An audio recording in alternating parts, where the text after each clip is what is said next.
Let me start this up. Recording in progress. All right. Greetings, family, friends, and the world. This is Mikael, Eric Harris, better known as the Juice, also known as the Alkaline Water Guy. Today is, November 8th, 2025. This is November 8th, 2025. And this is Assembly of the Righteous. Here on Assembly of the Righteous, this is the day that the Creator has made for us to come together in His Word to do His law and His will. And by doing His will, by resting on the Sabbath, we are doing His will and we're coming together for an assembly, just sharing information and going through His scriptures. We just got through with part 1, which is in 2 Samuel chapter 9. So we're calling today 2 Samuel chapter 9 and 10. This is what we're calling today, because next week is going to be powerful. If y'all know what 11 is about, it's going to be powerful next week. So we getting ready to go into 2 Samuel chapter 10. We just did 9 in part 1. This is part 2. And also just wanted to share with everyone, we just had like a small conversation that might carry on until Mikael's Knowledge of Truth on Monday. So we're going to have a conversation after we get done here. Still talk about things of the Creator, which is prophecy, but we might end up having this conversation on Monday because it's going to be good. So let me go ahead and get started with this. We get ready to get started in 2 Samuel chapter 10. And here we go. Now, where we just come from, I always like to give a recap. Now, we just got out of chapter 9 when in verse 1 it says, "And David said, Is there yet any that is left of the house of Saul, that I may show him kindness for Jonathan's sake?" And when you go back to part 1, you'll see where I shared where David and Jonathan made a pact. Jonathan knew that David was going to be king because he didn't care about the position, but he wanted to sit at David's side, being in the kingdom. Meaning that he wanted to be his armor bearer, because Jonathan went and won wars too in the information. So they made a pact, and then when that was in 1 Samuel chapter 23, and in 1 Samuel 24, I don't remember the actual points, so I ain't gonna go back there and read it, but I shared it in part 1 if y'all want to go and check it out. But in 24.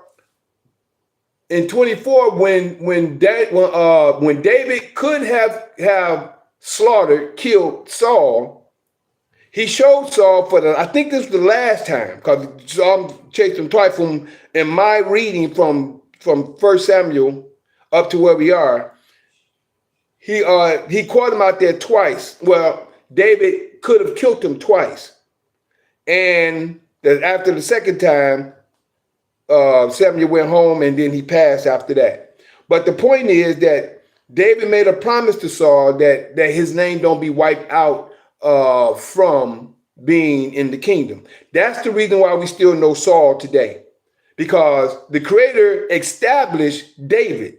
We know Saul, but because Saul is of the Benjamites, David is of Judah. Judah is established today. We all talk about the tribe of Judah, but King David is always the head that we speak of when it comes to Judah. Even though Judah is the spiritual point, because Judah is the head of that tribe, of the 12 tribes of Israel. So you got Judah spiritually and physically, because we that is of the seed of Judah is through his seed, but David was the first king in Judah and has been established by the Creator. Just trying to explain it where we can get a good understanding on it. So now, okay, Sister Bell, I finally see you in here. Excuse me, y'all. Okay, good. Sorry about that, everybody. So now, where we at? Uh-oh. Okay, like somebody left.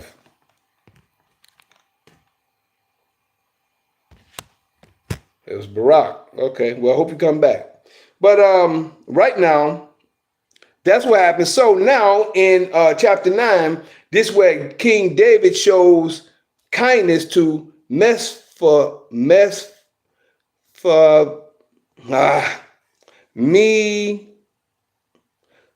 Mephibosheth. And Barack was at an appointment, so he gonna be getting back on once he get back in his. Okay, great. I was just looking. I'm like, man, okay. Thank you, Mimi. Thank you, Mimi. Appreciate it. You're welcome. So David shows kindness to Mephibosheth. So Mephibosheth is Jonathan's son who was lame. So by him being lame, Ziba, which was a servant of Saul, Ziba was a servant of Saul. And up here from when he said, Ziba had what he had right here. And Mephibosheth had a young son whose name was Micah. Nope, not there. I'm trying to get to how many. Okay, right here. It says, but Mephibosheth, thy master's son, shall eat always at my table. Now, Ziba had 15 sons and 20 servants. That's Ziba, Z-I-B-A. He was the servant of Saul. So David made him the servant of Mephibosheth, which is the son of Jonathan.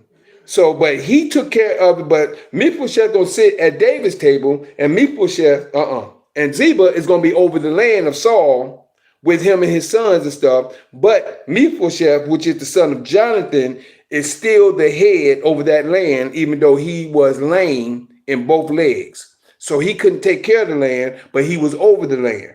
So David made him ruler over that part of the land. And but Ziba took care of the land. So that's what's said here. And we're coming to chapter 10 of 2 Samuel. 2 Samuel, the defeat of chapter 10, the defeat of the Ammonites and Syrians. Verse 1. And it came to pass after this that the king of the children of Ammon died, and Hanun, his son, reigned in his stead. The king died. And it came to pass after this that the king of the children of Ammon died. And Hanun, I guess that's his son, Hanun, his son reigned in his stead. Verse 2. Then said David, I will show kindness to Hanun. See? I will show kindness to Hanun, the son of Nahash, as his father showed kindness unto me. This is when David was running from Saul, and I think what's his name was Nahash. I think he gave David a piece of land that was of Judah. He gave him the land to stay over. So he said, then said David, I will show kindness unto Hanun, the son of Nahash, as his father showed kindness unto me. And David sent to comfort him by the hand of his servants. And David sent to comfort him by the hand of his servants for his father. And David's servant came into the land of the children of Ammon. And okay, I think I remember this point. And the prince of the children of Ammon said unto Hanun, their Lord thinketh thou. Okay, yeah, I remember this.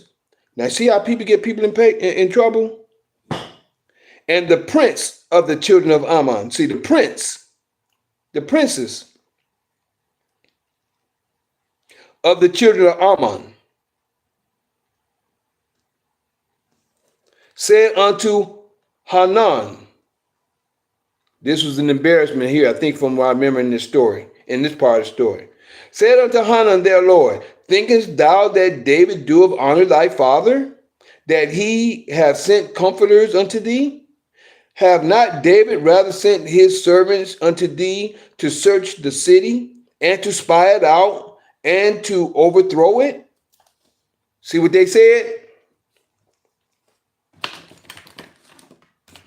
Put the evil. See, this is what they said. They called. See, this is what I'm saying about people talking stuff they don't know nothing about. People putting stuff in your ear, whisper in your ear, whisper in your ear.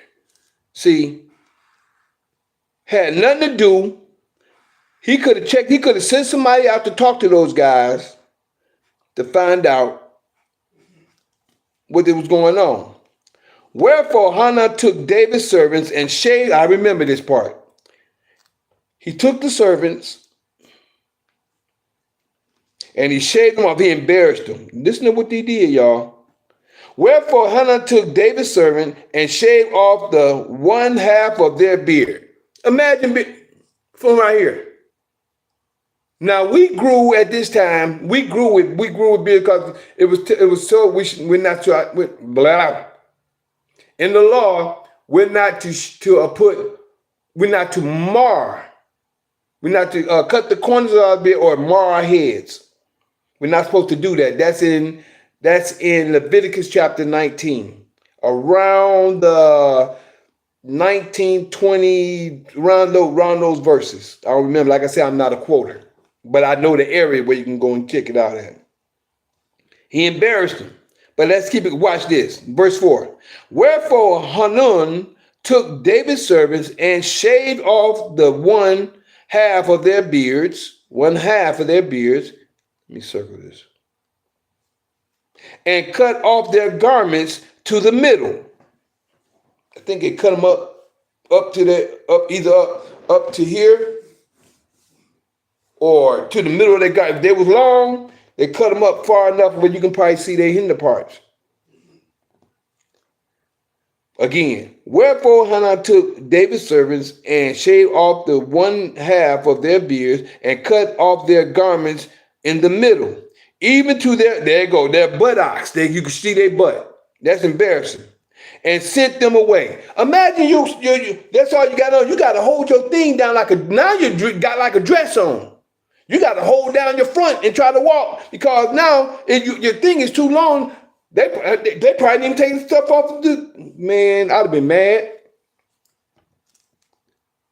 To their buttocks. And sent them away. When they told it unto David, he sent to meet them because the men were greatly ashamed. You see that? Of course they was ashamed. Why we walk around like that? It ain't like that today. It ain't like that today. Majority on the woman's behalf. Hey, they walk around. You can see the witch columns in there's piercings in their nipples. You can see the piercing down there sometime. If they walking around the way they walk around. They said that was going to happen in this day and time. But people don't get it. They don't get prophecy. When they told it unto David, verse 5, he sent to meet them because the men were greatly ashamed. And the king said, tarry at Jericho until your beards be grown and then return. You see that? Tarry at Jericho. Stay at Jericho until your beards be grown back. They were ashamed at how they look. They didn't want to come. Now, just before I go into verse 6, culture. Look at culture. Today, it don't make a difference. Shaved, unshaved, cut. It don't make a difference today because everybody living the way they want to live. The Creator got a way that we're supposed to be living. We're supposed to be living a certain type of way, and our mindsets is set in that way. The mind is set in a certain way. They were shamed. Even if they got clothes, they were shamed to go back to them because half their beard. They didn't even want to cut off the whole beard and say, okay, it'll grow back. They were shamed. See, and this is what I'm saying about culture, the way we live, and the way that we're living in today's time. People do what they do today, and they think it's all right. Oh, this, and they give excuses behind it. This is how you find out the true way that we're supposed to be living. What we're supposed to be doing and how we're supposed to be doing it. We have, like I tell people all the time, the language we speak is not our language. This thing we call English is not our language, but we've been taught this language, haven't we? The whole world is under the Roman Empire. But people can't get, what you talking about Roman Empire? We ain't with swords no more and with horses on horseback, and they don't even realize it's just a change of time. Still the same thing. And the time don't change. It's just that it's the same situation in a different, I would say location, but it ain't even that. We changed the style, but still the same mindset. Wherever the system sway your mind to, just hit me. Remember in the Oz, in Oz, Wonderful Wizard of Oz, Black Oz with Michael Jackson and them, everything red. Well, no, we say orange. Let me just use these colors. Everything orange. As soon as the color changed, the system went with it. Everything pink, the system go with it. Whenever it turned green, the system went with it. When it turned blue, the system went with it. That's the same thing we just talked about a few minutes ago with where we at today in this AI system. And it went from paperwork to computer to AI. It's still of the same system, the Roman system. No different. Still the same. And this is why I try to get people to use their brains and think instead of just living for now. But let's keep it moving. Verse 6. And when the children of Ammon saw that they stank before David. Ooh, stank. It don't mean literally stank. When the children of Ammon saw that they stank. Let me go ahead and see if we understand the situation. Before David, the children of Ammon sent and hired the Syrians of, okay, that's what it was. They stank because David was mad. David was mad. That's what he mean by stank. When you're mad, like, man, I want to be around this. And when the children of Ammon saw that they stank before David, the children of Ammon sent and hired the Syrians of Beth Rehob. Beth Rehob and the Syrians of Zobah, 20,000 footmen. 20,000 footmen, and King Maacah of King Maacah, 1,000 men, and of Istop, 12,000 men. Verse 7. And when David heard of it, he sent Joab and all the hosts of the mighty men. You see that? It's getting ready to be on now. Go ahead and hit it with. Nope. Hit it with this one. And when David heard of it, don't even sound like David made a move. He stank because he knew what they did. And when David heard of it, he sent Joab and all the hosts of the mighty men. And the children of Ammon came out and put the battle in array, and at the entering of the gate, the Syrians of Zobah, of the gate, and the Syrians of Zobah and of Rehob and Istop of Zobah, Rehob, Istop, and Maacah were by themselves in the field. And the children of Ammon, make sure I get this real quick. And the children of Ammon came out and put the battle in array, and entry of the gate. And the Syrians of Zobah and of Rehob and Istop and Maacah were by themselves in the field. They were by themselves in the field. Verse 9. When Joab saw that the front of the battle was against him before and behind, when Joab saw that the front of the battle was against him, that's Joab seeing it was against him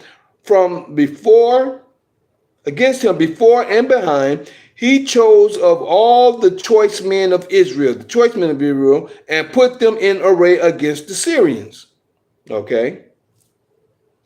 And the rest of the people he delivered into the hand of Abishai. I told you I hired with these names. Abishai, his brother, and that he might put them in array against the children of Ammon. So what it was is they was like this, or they was like this, before and behind. Joab was here, and his brother was this way. So they was like fighting like this. Verse 10. And the rest of the people he delivered into the hand of Abishai, I guess, I'm saying it like that, Abishai, his brother, that he might put them array against the children of Ammon. 11. And he said, if the Syrians be too strong for me, then thou shalt help me. But if the children of Ammon be too strong for thee, then I will come and help thee. You see, that's smart. That way you got each other back. That sound like that's where they come from. I got your back. Don't that sound like where it come from? At least it sound like it anyway. So a lot of things coming out that we've seen in here. Come help me. Thou shalt come help me, for thee, then I will come and help thee. Verse 12. Be of good courage and let us play. They call it playing. The men for our people and for the cities of our Yah, and Yah that do which seemeth him good.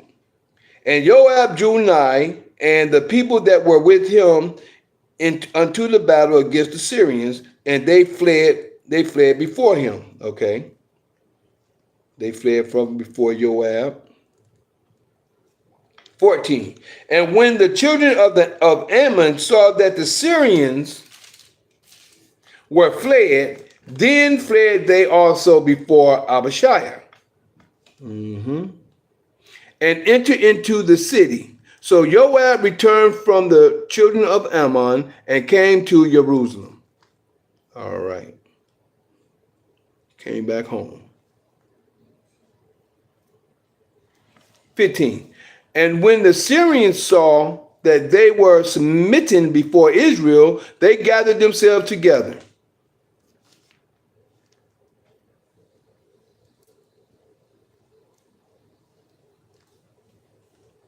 "16. And Hadarezer,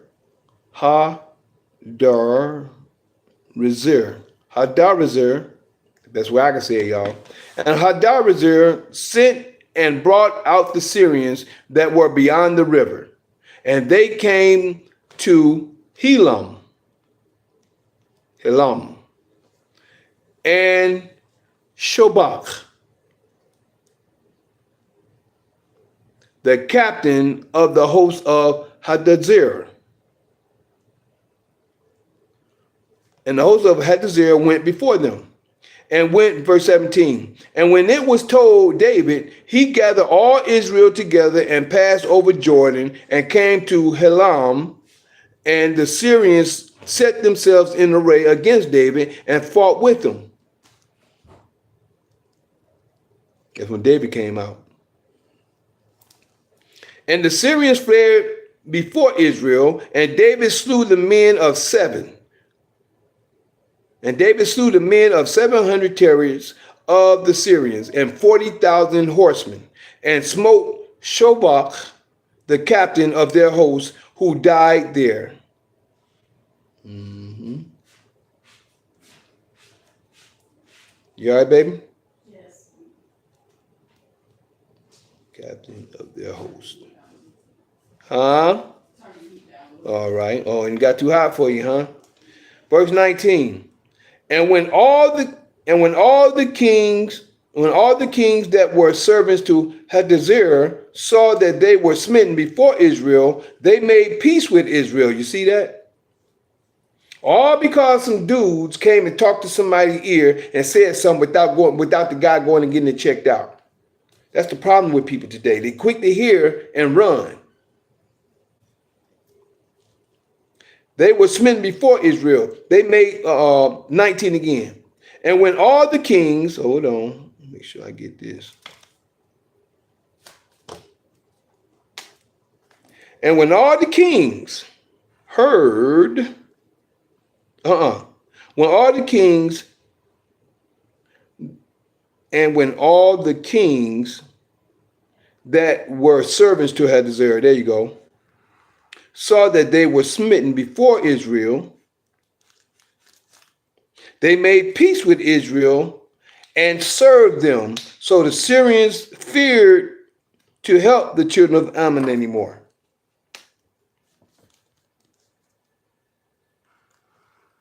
They made peace.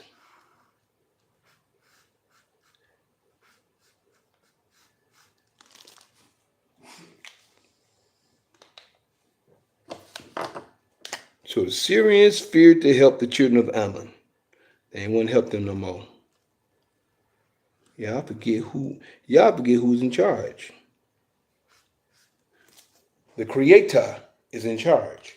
Now, next week, this is chapter 11 coming up. That was the end, verse 19. Next week, we're going to have something good because I'm looking at what's coming.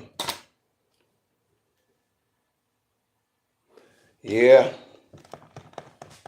Something good coming up next week, y'all, from what I'm looking at right here. So this is the end of Samuel chapter 10, part 2. These were short. Yeah, these were very short today. But I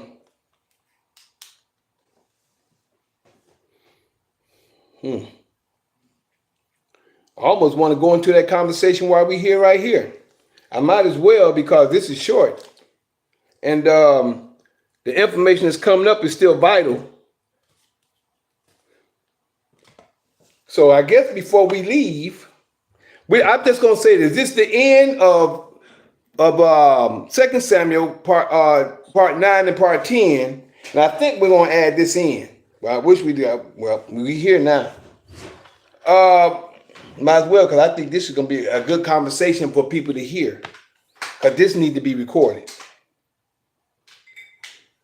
So, this is an added plus. This is a bonus. This is getting ready to happen today. G1, if you can, come in and share what you just shared with us about AI and what you read and what came up. And we're going to start this other conversation off. Because we right now, we only 27 minutes in. We usually be in about maybe an hour, but we're going to take this for a little bit, and we'll go from there. GG, are you there? Or are you riding? I don't know if you are working today or not. No, I'm not working, but I had to drive up to Connecticut because I was picking up something that I'm grabbing, but I'm actually right here where I had to pick it up, so I'm not going to be able to talk just yet. Give me about 20 minutes. 20 minutes? Okay, that's going to be a little long. We might have to take it off then. But what I want to say is this. Good. I'm going to go ahead and do this. Let me know when you're ready. When I'm done doing what I'm doing. I'm going to do this first. And I'm glad you're here, Mimi. I'm glad you're here. I think I've shared this information with Kaz. I'm glad my brother Kaz is still here. Let's see over here. My sister Belle, my sister Nicole is still in. So what I'm going to do now, we're going to go into prophecy. This is the Sabbath. We're going to go into prophecy. And we're going to go from prophecy into... Say again, bro? Huh? I said, Mikael is on the high, man. I am. You can tell, can't you? Oh, yeah. Hey, he brought out something that's vital that we all need to talk about. I was going to put it off screen, but no, this is good for the people to know. Right. I mixed it. Hey, that's all right. You here. You can always go into, well, you didn't hear that. You didn't hear what was said in between part 1 and part 2, but we going to get into it. So, what I'm getting ready to share right now, even though, say again, Kaz? I said, G1 just come alive, man. He's on fire as well. Hey, that's what I'm feeling right now, bro. I'm telling you. You know how the Sabbath do and how I am when it comes to the word? You know how I am when it comes to that. I love showing the facts. I thought somebody might have been outside, but I guess not. But check it out. We're going to go into prophecy. And I'm not going to give too much of everything because I really want to get into Revelations and give some information behind it as well. See, and we might not go fully into it today because I'm not going to go no further than at least, I'm already 30 minutes in. It may go an hour, I may not, who knows? But you know I'm coming with facts. Y'all can read that. Make sure y'all can see that. And y'all, it may be backwards, but I'm gonna read it for you. This talk about what occurred at the Council of Nicaea. And that's just one. This is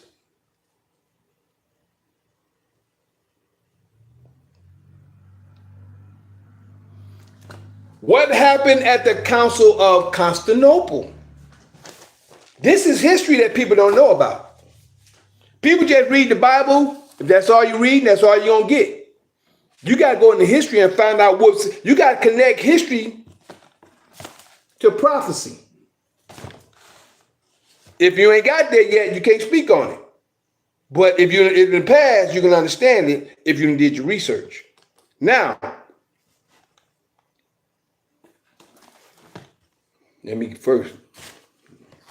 Y'all got me. You said I'm on fire. I'm hot, boy, right now, boy. I was yarning a little earlier, but that yarn's gone. I'm gone. Right here.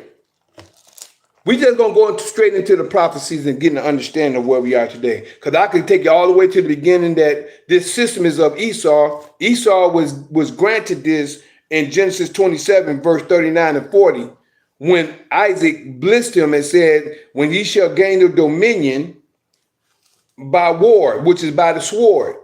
By the sword shall thou live. So Daniel chapter 2, I'm just getting down to the nitty gritty.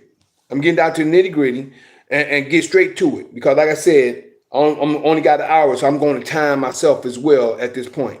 Because if we don't get to G1 with the information that he shared, we definitely going to do it probably Monday. Because tomorrow I'm still doing my Mikael's the life of Mikael. So I'm still trying to pick up on that, and I'm still trying to remember that in case I want to do a book or a movie or something like that. So that we're doing that tomorrow, and anybody can come in because that's questions and answers as well. But Monday, I think we're gonna give that to this conversation.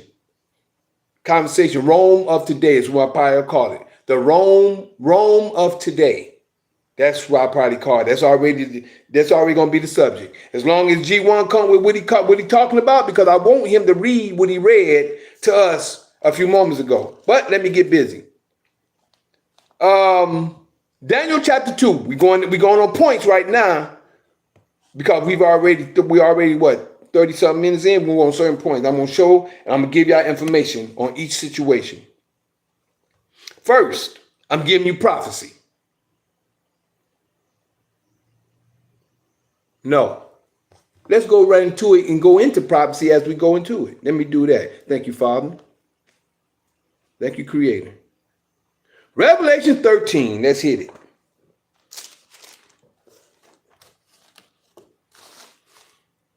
Leave you right there for the moment.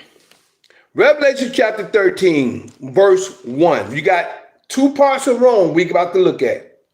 1 through 10 is old Rome. 11 through 17 or 18 is New Rome. But let's break it down and get a good understanding. But before we go into Rome, let's understand who the dragon is. Revelation 12, verse 3 and 4. Revelation 12, verse 3 states, the great red dragon. Verse 3, and there appeared another wonder in heaven, and behold, a great red dragon. Where that red dragon come from? I'm going to give you a small synopsis so you can go and check it out for yourself. If you go to Genesis chapter 25, it talks about two children being born. The first came out red and hairy all over, and they called him Esau.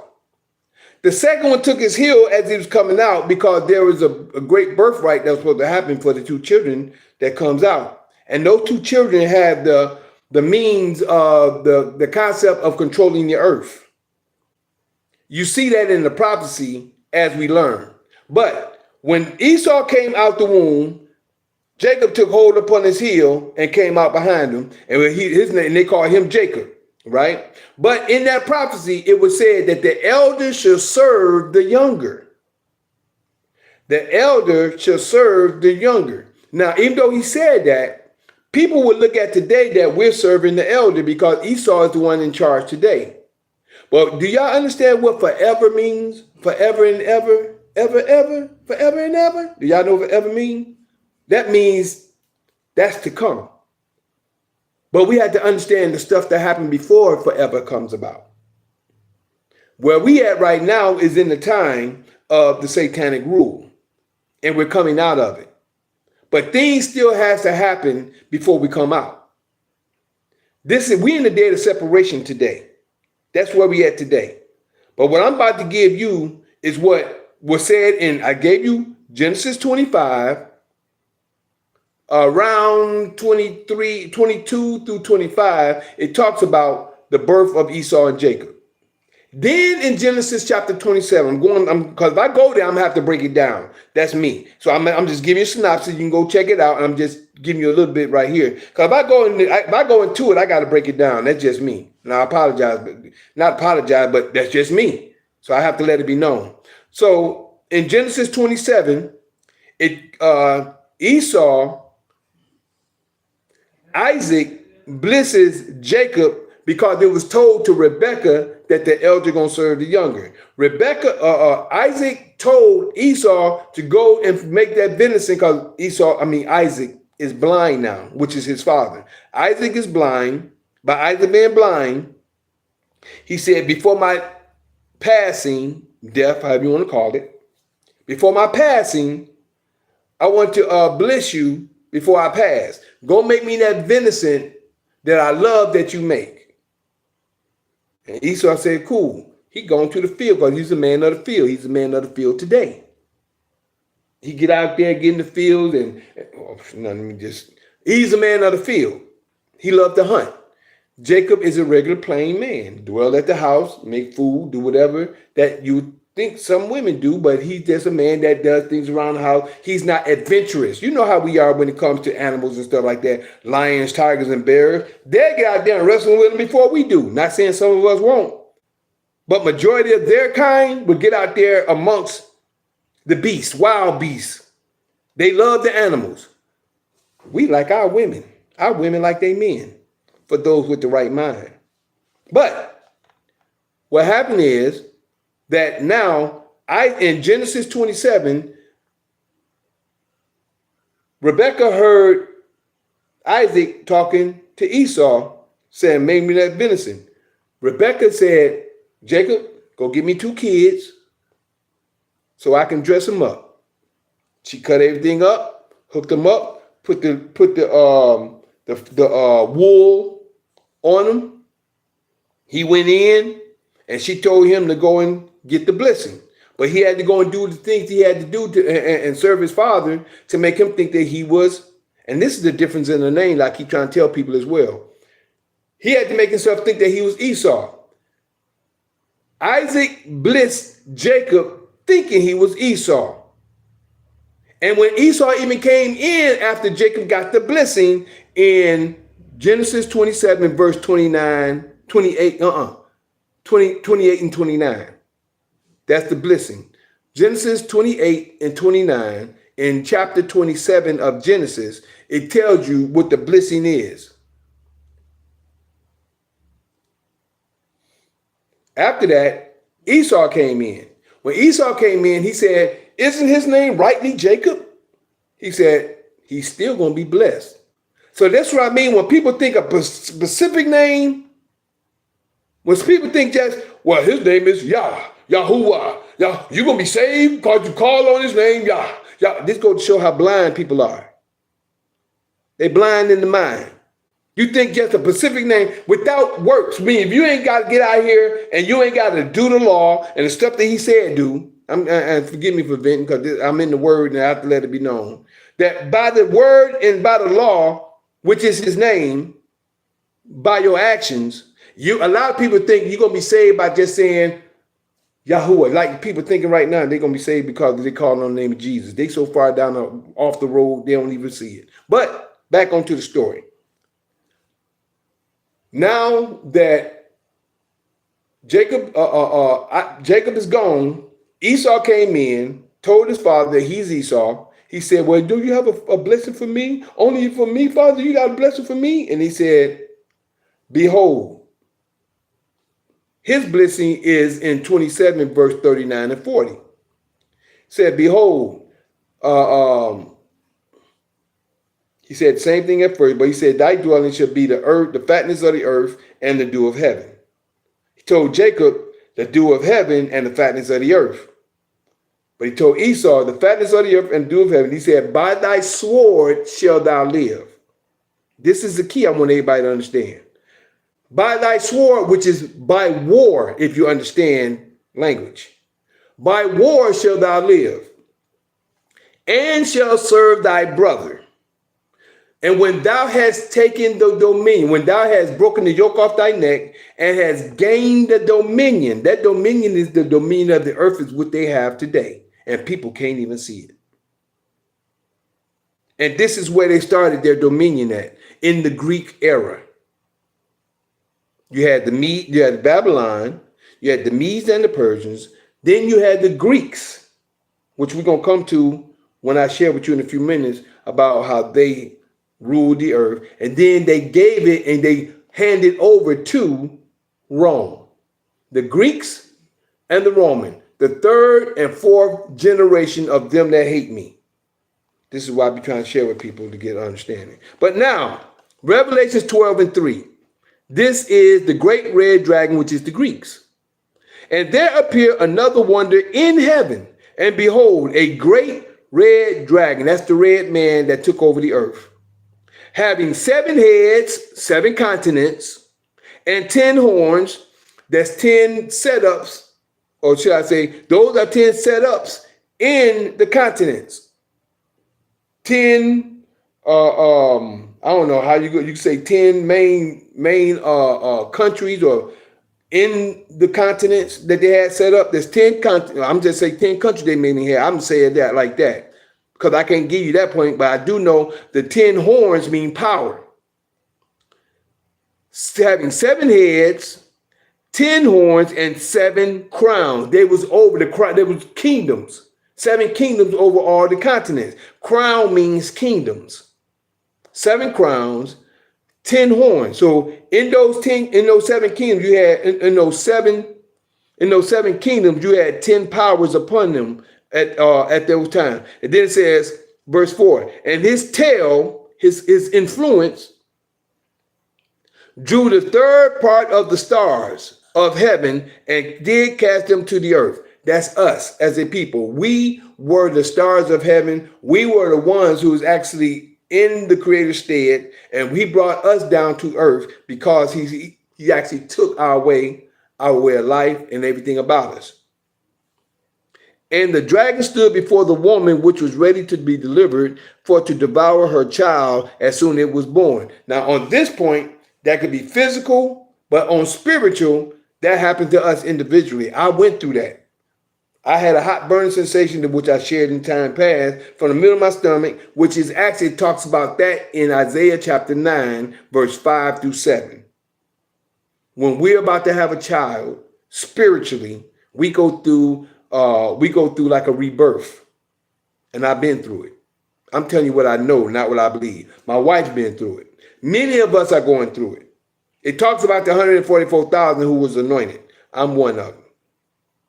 So I'm just going to leave it like that. But this is the great red dragon. Now, let's go into chapter 13.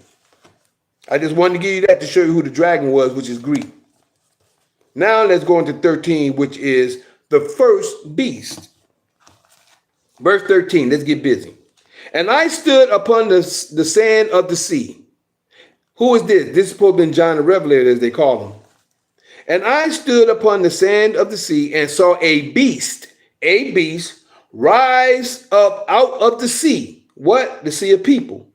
Having 7 heads, 7 continents, and 10 horns. And upon his horns, 10 crowns. Now you got 10 kingdoms.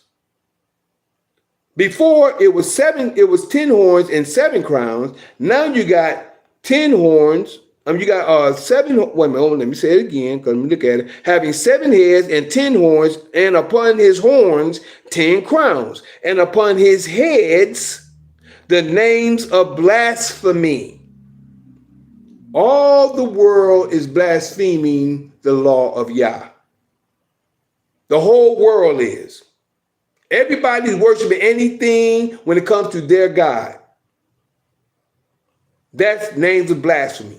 Every religion, every culture going against the word of God. I'm saying God for those who may not know, but I always say Yah. Verse 2.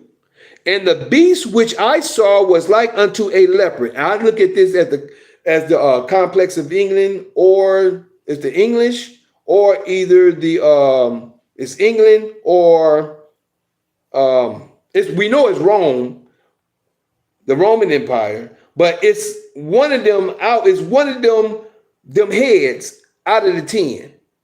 Out of the 10 crowns, it's one of those heads. It said, and the beast which I saw was like unto a leopard, and his feet was as the feet of a bear.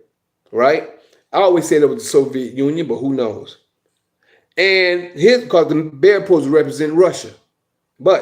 And his mouth as the mouth of a lion. But this is your key.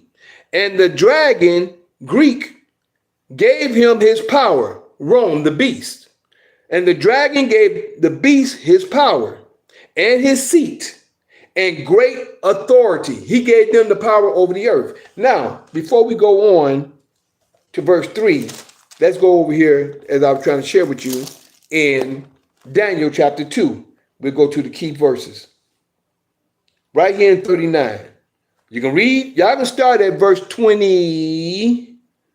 Y'all can start at verse 26 if y'all like to, all the way to 45. But I'm going to give you 39 and 40 to try to make it short. Verse 39. And after thee shall rise another kingdom. Verse 36 to 39 is talking about Nebuchadnezzar, which is the head of gold. 39. And after thee shall rise another kingdom, which is the Medes and the Persians, inferior to thee. Then it says, and another third kingdom of brass, which shall, this is your key, which shall bear rule over all the earth. This is your brass. This is your Greeks. It's Alexander the Greek, which kept conquering till he couldn't conquer no more. Alexander the Greek. This is where the Greeks took over all the earth. And then what it says in verse 40. Daniel 2 and 40. And the fourth kingdom shall be strong as iron. For as much as iron breaketh into pieces, and subdueth all things. I know that part say that. And subdueth all things.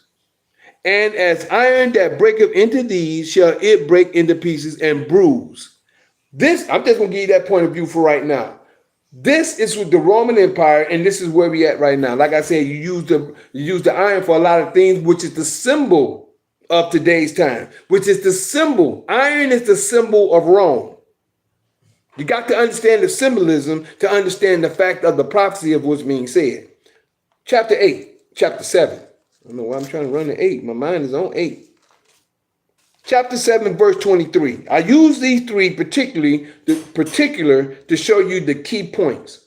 Daniel 7, 23. This is to show you who the beast is, who is talking about in Revelations. 23. Thus he said, the fourth beast shall be the fourth kingdom. This is what people fail to realize because they don't know scripture. The fourth beast shall be the fourth kingdom upon earth, which shall be diverse, which is different from all kingdoms. That's why I say today's time, you didn't have cars and stuff back in the time of ancient time, as far as we know. We see on walls and stuff in Egypt, we see these things, but we never seen what we understood that to be at that time. We know about these things in this day and time. Thank you, baby. Thank you, sweetie. No sugar. It's all right. Thank you, baby. But as I was saying, in today's time, we in the time of Rome, the Iron Empire. They say we in the golden age now, but we have to grow into it. So, again, where I'm at, chapter 23. Thus he said, Daniel 7, verse 23. Thus he said, the fourth beast shall be the fourth kingdom upon earth, which shall be diverse, which is different from all kingdoms, and shall devour the whole earth. Do you know how many people read past that and don't understand what it just said? They read past it, they don't understand what's being said. It says, and shall devour the whole earth, and shall tread it down and break it in pieces. How did it break it in pieces? It's the 7 continents. Break it from 7 continents to the countries in the continents. From the countries in the continents, you got city and states in the continents or in the countries. And from the city and states, you break down to rural areas. You break it down to rural areas and what they say districts. You have these in those areas as well, and then you have neighborhoods. And then you break it down from neighborhoods to blocks, to homes, to the quote-unquote addresses, where you can send something from your house to Timbuktu, send something from your house to Rome, send something from your house to China, send something from your house to Africa. It's going to make it there. Why? Because it's under the Roman Empire. And then from that point, it goes all the way down to the birth canal till when a child come out the womb. After the child come out the womb, they give you a birth certificate, social security card, and ID card when you get old enough. Rome has devoured the whole earth and has been diverse, different from all kingdoms. And by that happening, what happened right here in verse 24? And the 10 horns out of this kingdom, see, it's still talking about the 10 horns? Out of this kingdom are 10 kings, 10 kingdoms in those kingdoms. That shall arise, and another shall arise after them. This is New Rome. This is the new Roman Empire, which is the Roman of the day. This is where Pope come in. It went from the Caesars to the popes. Thank you, sweetie. You can take it and sweeten it. Okay. You can put some agave in it. Thank you, sweetie. Stir it up. And another shall arise after them, which is New Rome, which is the Rome we have, which is the Roman Empire we have there under the Pope. And he shall be diverse, different from the first. You know how he's going to be different from the first? They don't have birth certificate, social security card, and ID cards in that time. They have it today. He's over all the different birth certificates, social security cards worldwide. You have to have some type of ID to travel. Some type of ID to travel. People really don't know how deep this goes. Thank you, sweetie. And another shall arise after them, and he shall be diverse from the first. And he shall subdue 3 kings. Which is what? My thought on the 3 kings that he subdued was Babylon, the Medes and the Persians, and the Greeks. Why? Because this is the new Roman Empire. And what he has done is mixed a lot of the Greek stuff, Greek philosophy and Babylonian philosophy and all that stuff in his mix of today. I could go into some other stuff, but I'll be long-winded. I'm not long-winded. I'll be long at that time on those other things, just explaining it. Verse 25. And he shall speak great words against the Most High. How did he do it? How did he do it? Through Christianity. Through the Council of Nicaea. This is the deadly wound.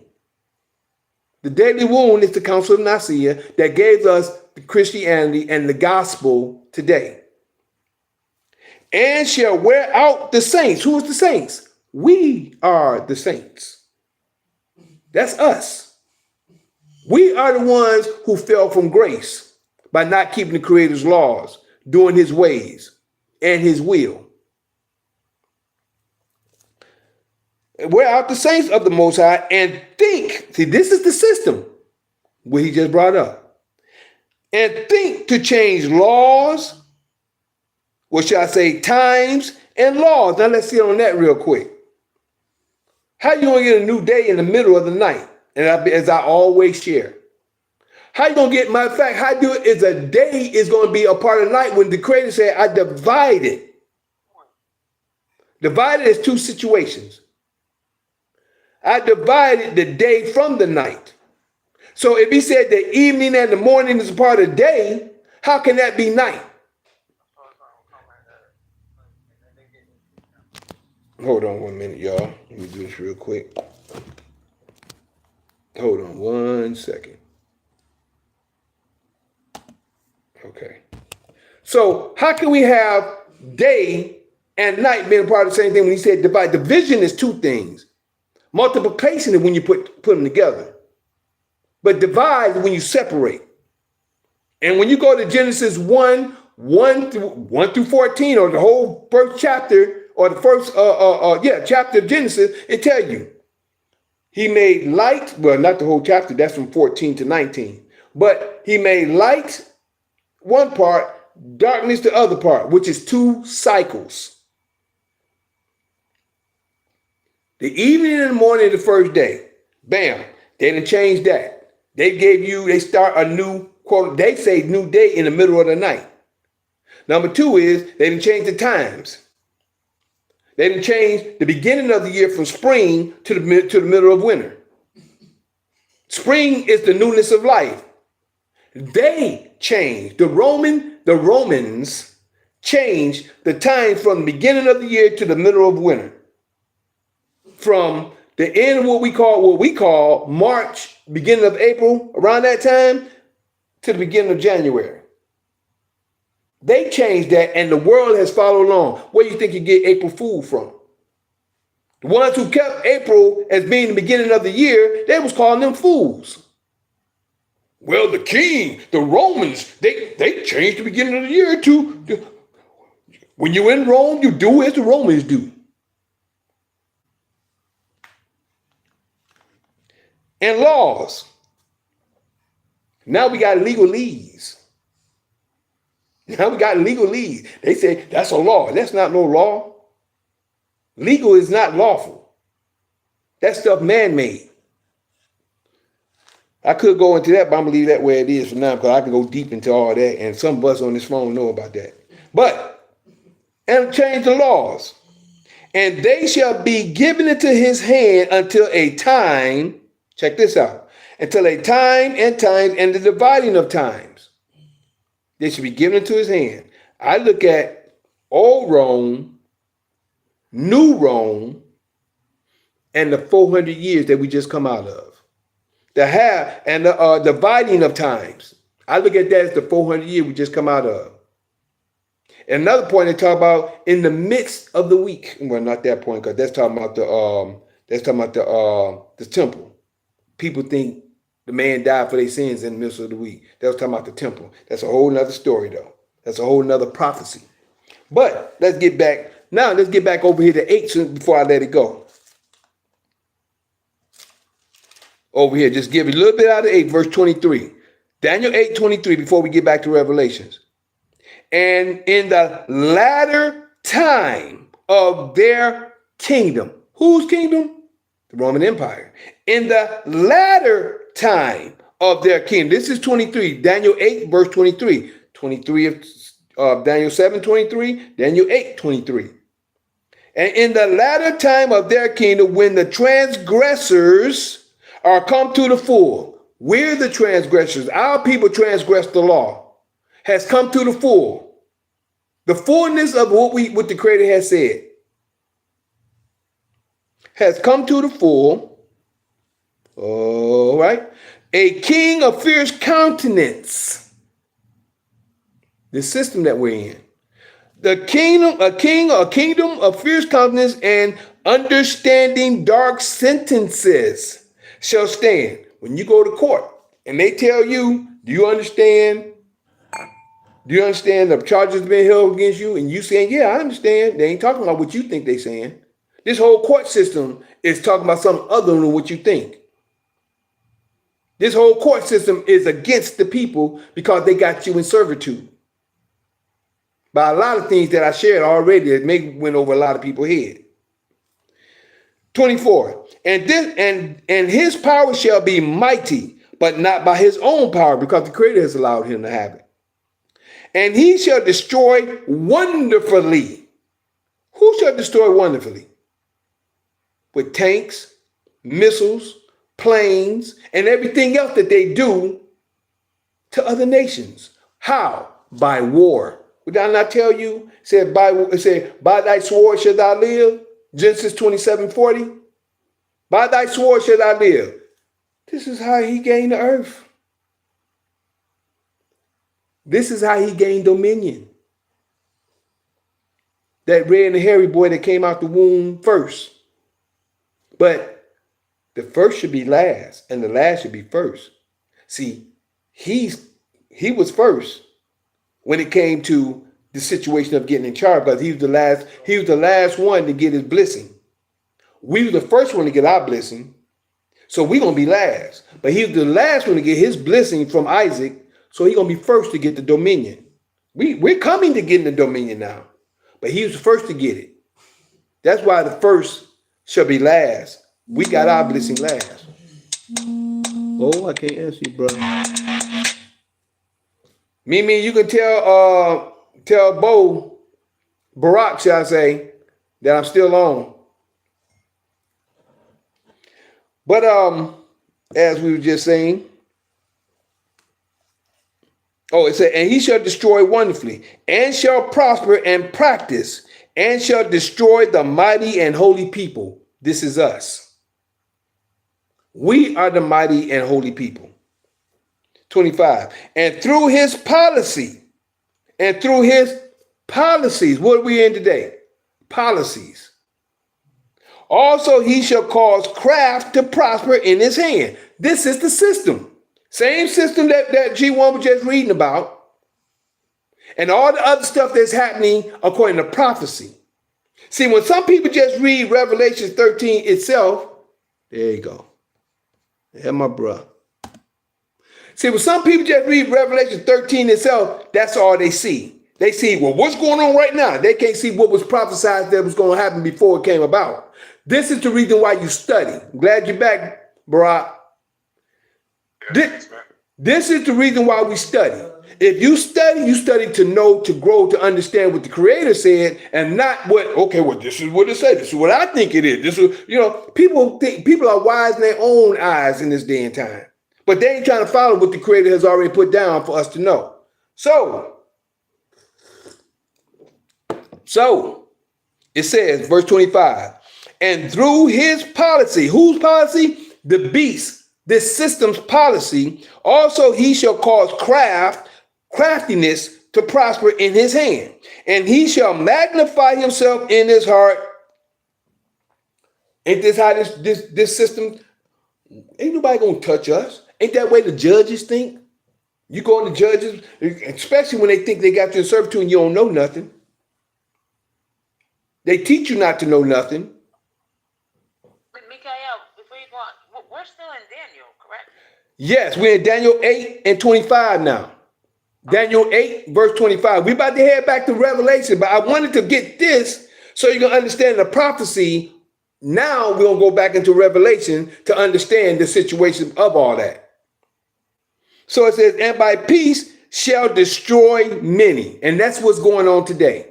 He destroyed many he act like he's doing peace, and no different than when he came to the natives of this land. He came, as the native says, gave us a book. He gave us a book, and we opened our eyes. He took our land. All right. I guess Barack will be back. Hopefully, he must have just fell off. It says, and by peace shall destroy many.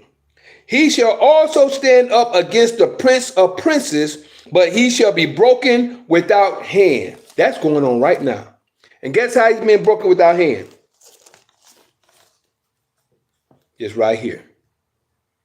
The rod and the pen.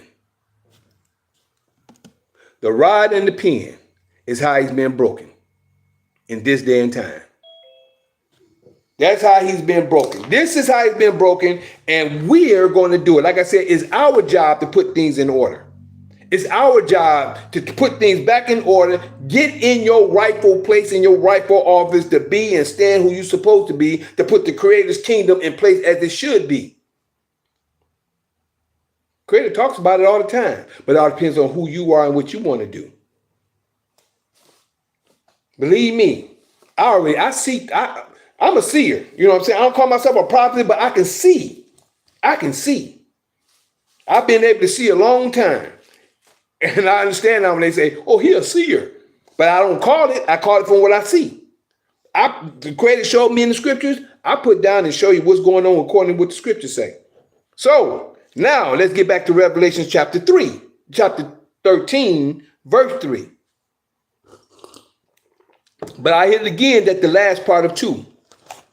When it says, when the dragon, which is Greek, Revelation 13, the end of 2, and that's where we at. Revelation 13.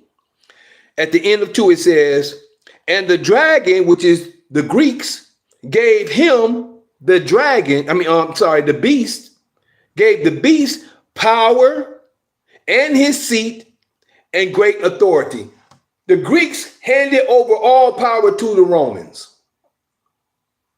And this is where the Greeks gave them, again, his power, his seat, and great authority. Gave the beast, which is the system of the Roman Empire, all this information. And here go your key right here.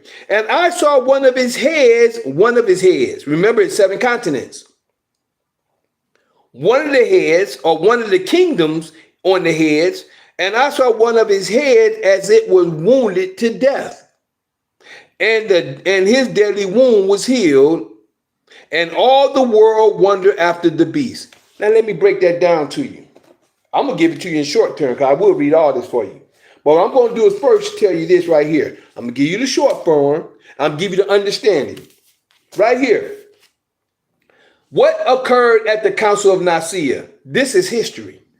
People don't know. What occurred at the Council of Nicaea? The Council of Nicaea took place in 325. That's my cousin. See how it already happened?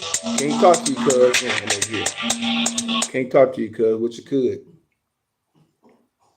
And the Council of Nicaea took place in 325 AD by order of Roman Emperor Caesar Flavius Constantine.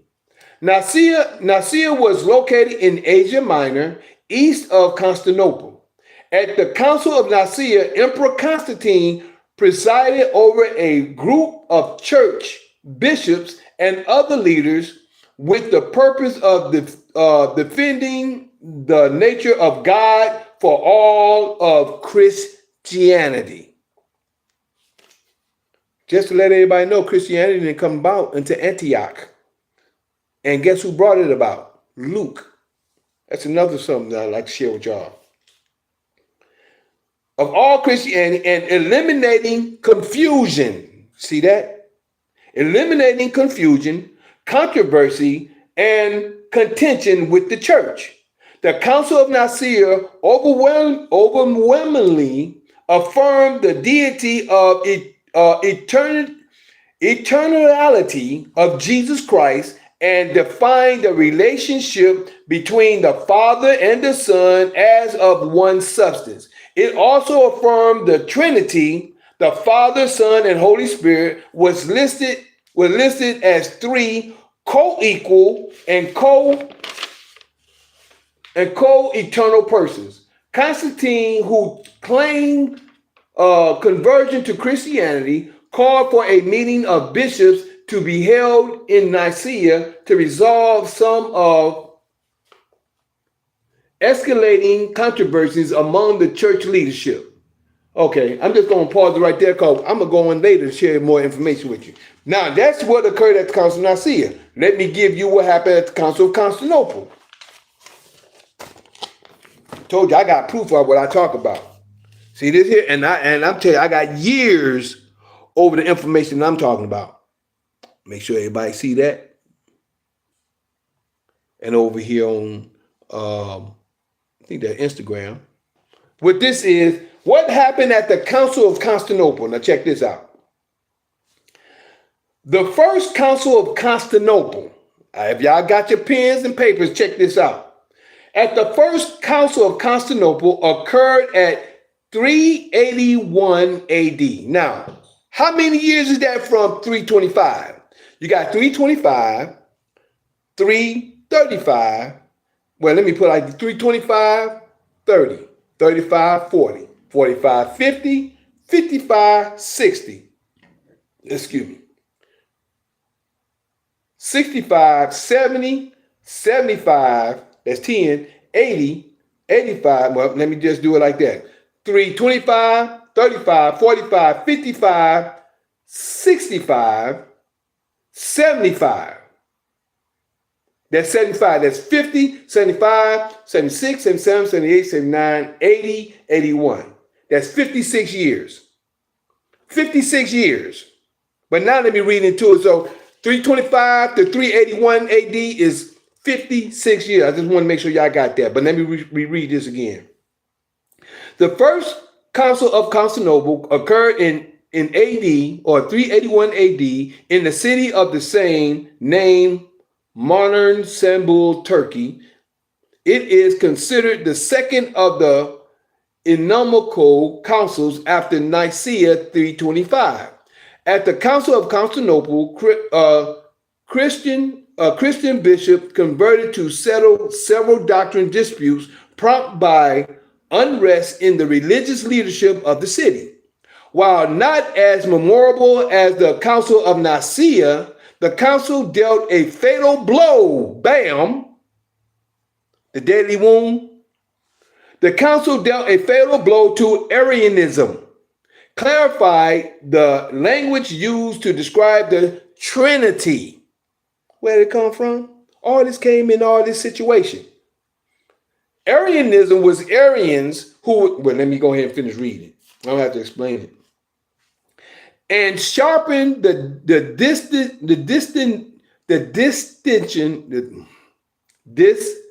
that's why I like Joanne being here to get these words with me, because sometimes I've seen these mugs.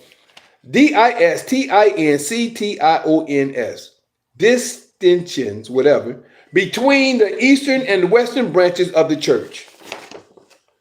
The immediate, these glasses, boy, I don't think I need them.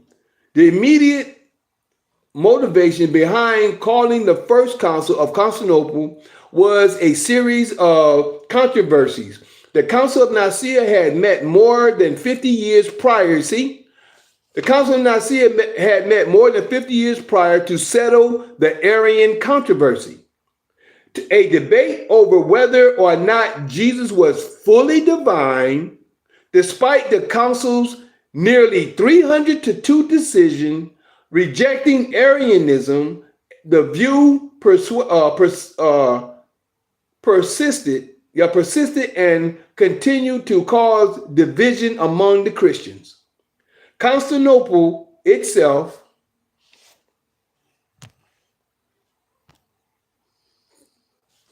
sorry about that. Facebook went out for a moment. Constantinople itself was considered an Arian city until the new emperor Theodosius I attempted to forcibly replace its church leaders with non-Arians. I just want to stop it right there. I got more to put in there, but the point I'm getting to you is verse 3 in chapter 13 of Revelations. Revelation 3, it says, "And I saw one of his heads as it was wounded to death, and his deadly wound was healed." 56 years. That's when that happened. When they was making the gospel, when they gave you the 4 gospels and the New Testament itself.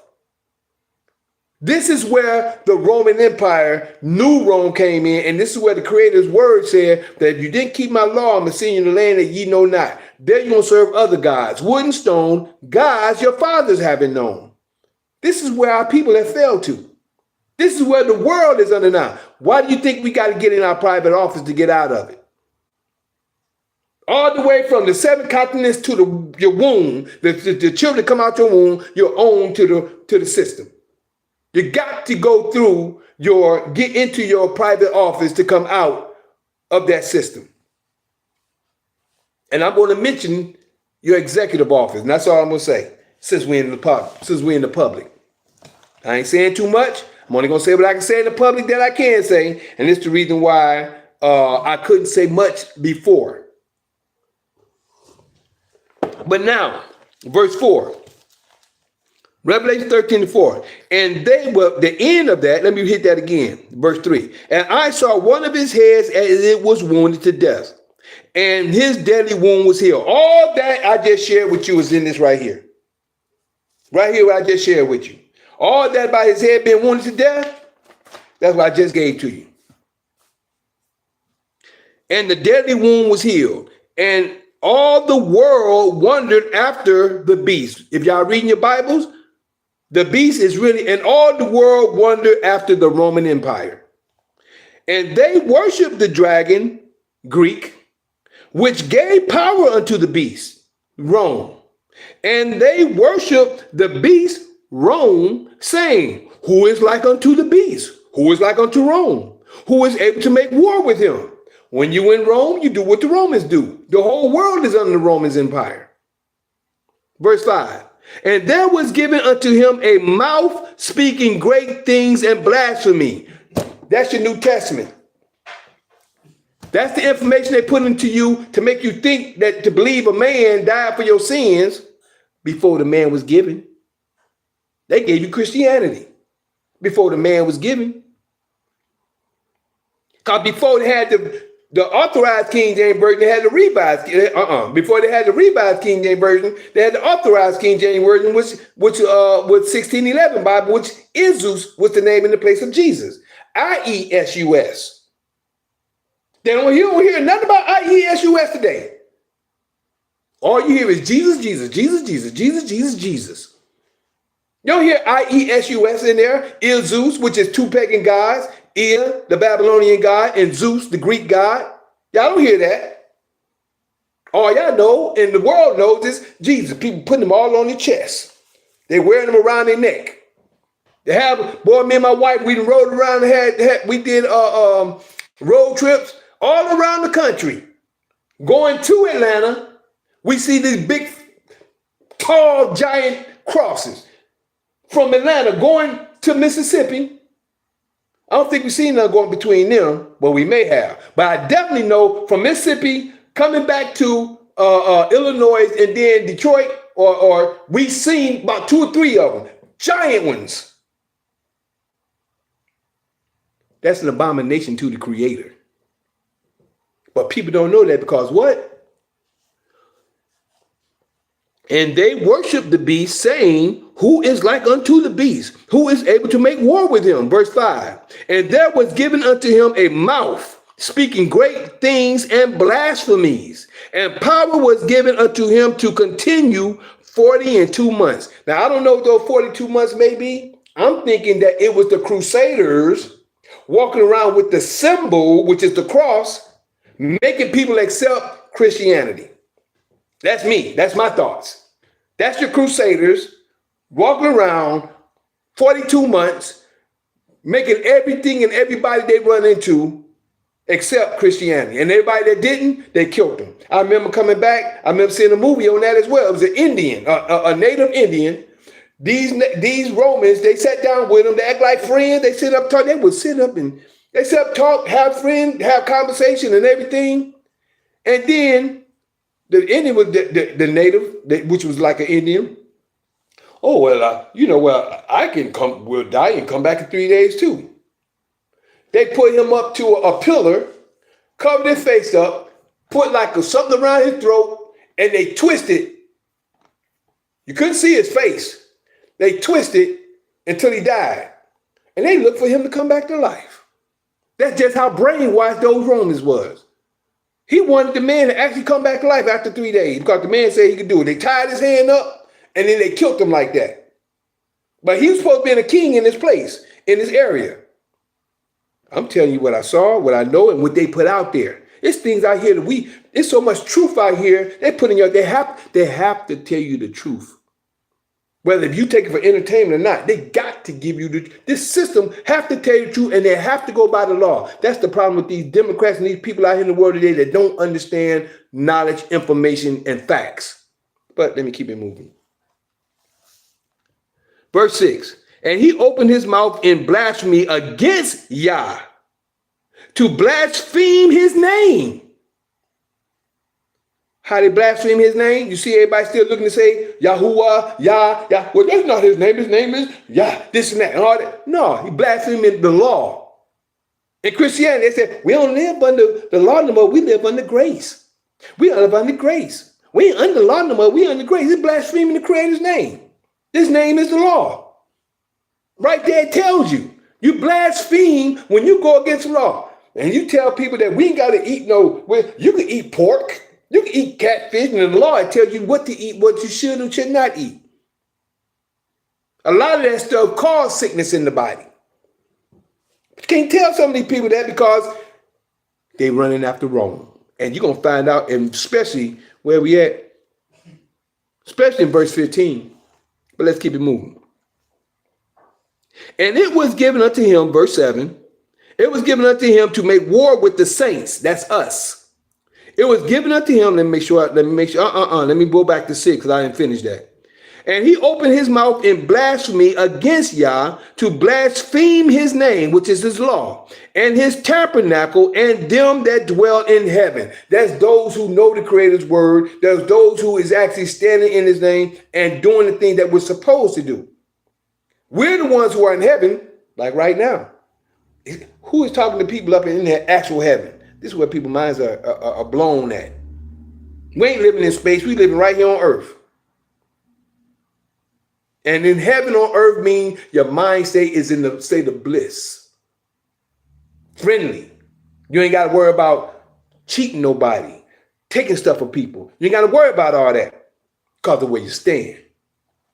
And some of us know that. Some of us have been through it. And his tabernacle and them that dwell in heaven. Verse 7. And it was given unto him to make war. Who? Given unto the beast to make war with the saints.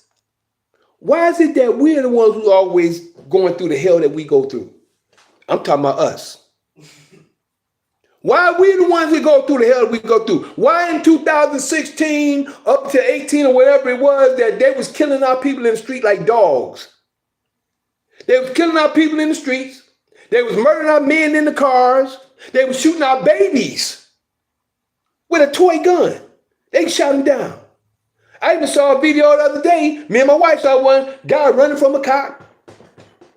Cop got mad and caught him. Looked around, executed him. Didn't think nobody was looking. Being right on camera.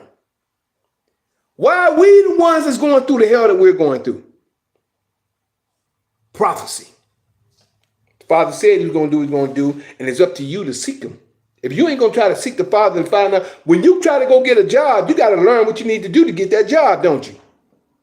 Anything you do, you try to find out. You're going to find it for yourself, but you're going to ask questions. Everybody uses excuses. The Father don't give you no excuses. You do what you want to do.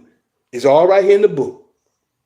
And I'm just a voice in the wind, and I'm a servant, and I'm a vessel to give you what it is that he wants you to know. That's just it. 7 again. And it was given unto him to make war with the saints and to overcome them, and power was given him, who? The beast, over all kindreds and tongues and nations. That's everybody. That's the world. The system has taken over the world. 8. And all that dwell upon the earth shall worship him. Worship who? The beast. whose names are not written in the book of life. I wanted to make sure I get that clear. And all that dwell upon the earth, all that dwell upon the earth shall worship him. Everybody dealt with the Roman Empire one way or another. And worship him don't mean always bowing like that, but everybody did it one way or another. Everybody have. One way or another, that has happened while, especially up until the 400 years. We are the 400 years now, but we have a lot of people now that's still doing it. We got a lot of people that's coming out of it, and they're teaching their children not to follow that way. Because it's our day now. But as we go, and all that dwell upon the earth shall worship him, whose names are not written in the book of life. You see that? Of the Lamb, which is the Spirit upon man. The Lamb is the Spirit. A lot of people say the Lamb was Jesus Christ. No. I got to break that down to you at a later time. We're talking about the Lamb, the Lion and the Lamb, which is in Revelations 5, verse 5 and 6. Tells you right there. But I got to give you the scripture to understand it. The Lion is Judah. The Lamb is the Spirit. But we'll keep it moving. Not written in the book of life of the Lamb, slain from the foundations of the world. Wasn't we slain? Wasn't we dead? We're waking up today. And that's what I'm saying. People who have no understanding to really understand the real scriptures and the spirit of this book. 9 and 10. If any man have an ear, let him hear.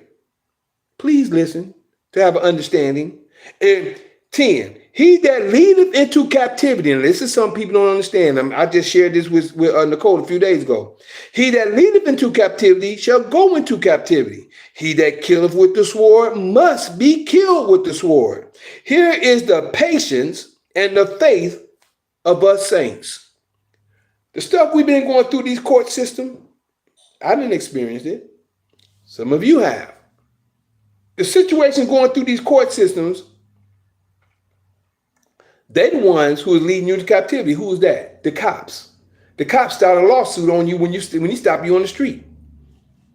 Well, you this and you that, and your light was out. You ain't caused no crime. You ain't hurt nobody, harmed nobody, or damaged no one's property. You ain't caused the crime, but they got you coming in and trying to extort funds from you and your trust. I'm just going to leave it at that. I'm trying not to put too much of the knowledge out there, but they trying to extort funds from you. By them extorting funds from you, they are causing a suit against you to bring you to court to the judges so they can extract funds from you or lock you up for nothing. Once you start to come free, you can do the same thing. You can turn it right around on them. That's why I said, he that leadeth into captivity shall go into captivity. He that killeth with the sword must be killed with sword. Do y'all know about color of law? I'm just going to give you that small tidbit. If you read the information in color of law, and I got information on that you can check out. Be great to add to your fee schedule. But you check out that, you'll see what I'm talking about. Now let's go into the second beast, starting at verse 11. I got to give you this to give understanding. I'm glad Mimi and I see Cass here. I'm glad you're still here. Well, my brother gone. But at least Mimi is here, because everybody else, I believe, may have heard this before. I'm glad you're here, though, Mimi. I'm still here. I'm glad you're here, sis. And I know you are not only an observer, you are an absorber. You absorb information. I'm glad. So you can talk to the brothers over there about what we're talking about. I hope you're recording. Oh, that's right, recording now. So good, y'all have it. You recording, right? Mm-hmm. Okay. I almost forgot. I thought I was going to cut off, but I'm glad I'm still recording. I'm listening, but I'm working at the same time. Oh, no problem. I'm glad you're here. All right. For real. No problem. Now, the second beast. Still, Cass is still here. Yeah, I seen Cat.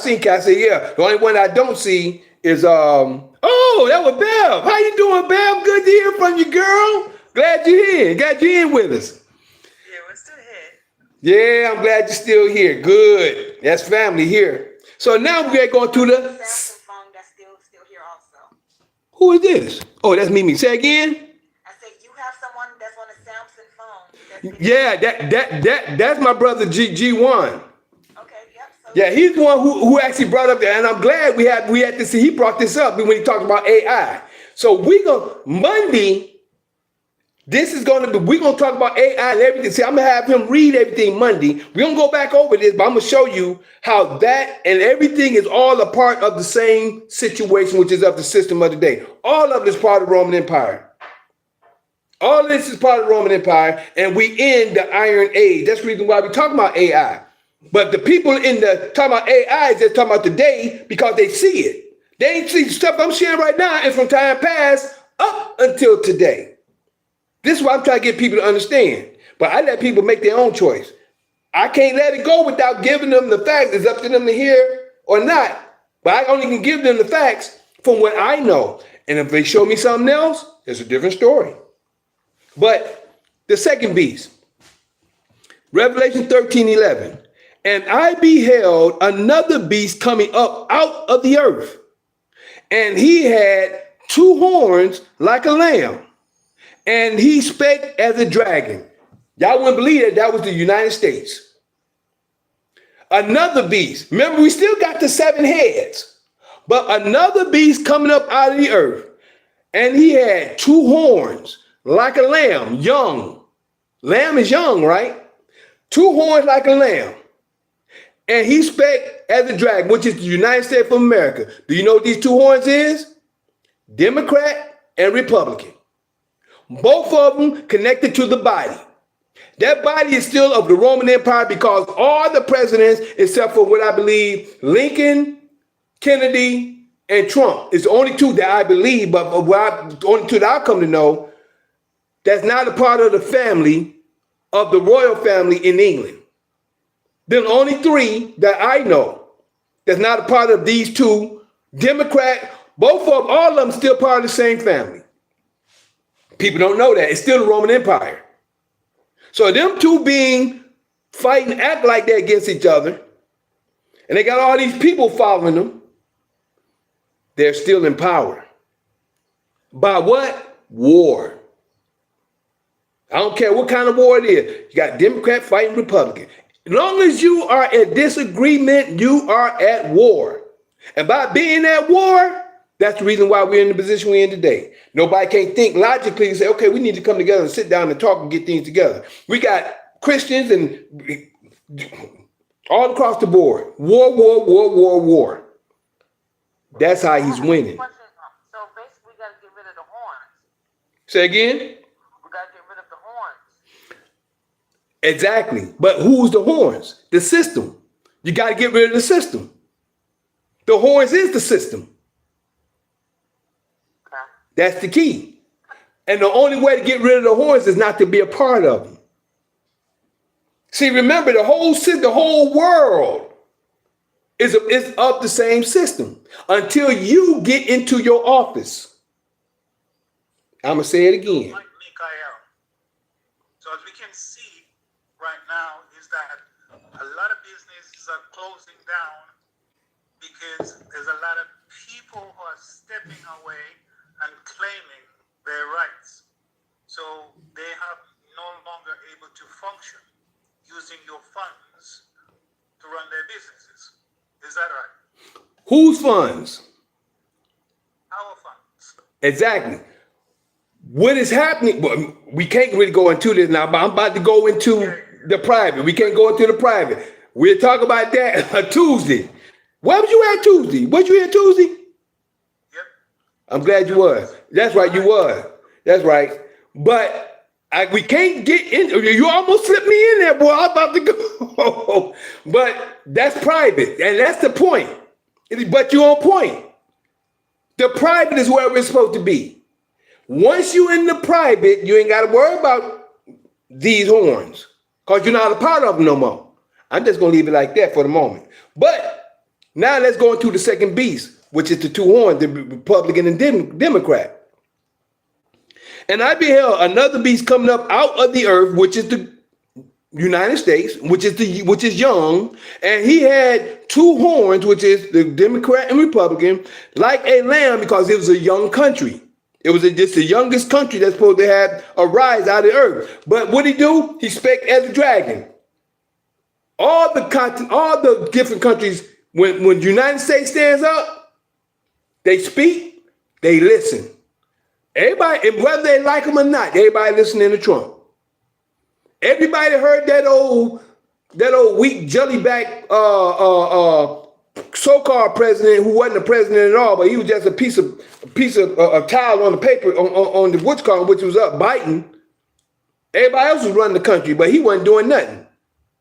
Also, when Barack Obama, they all the presidents, when they said he spoke, he said he had horns like a lamb, no matter which side, but spake as a dragon.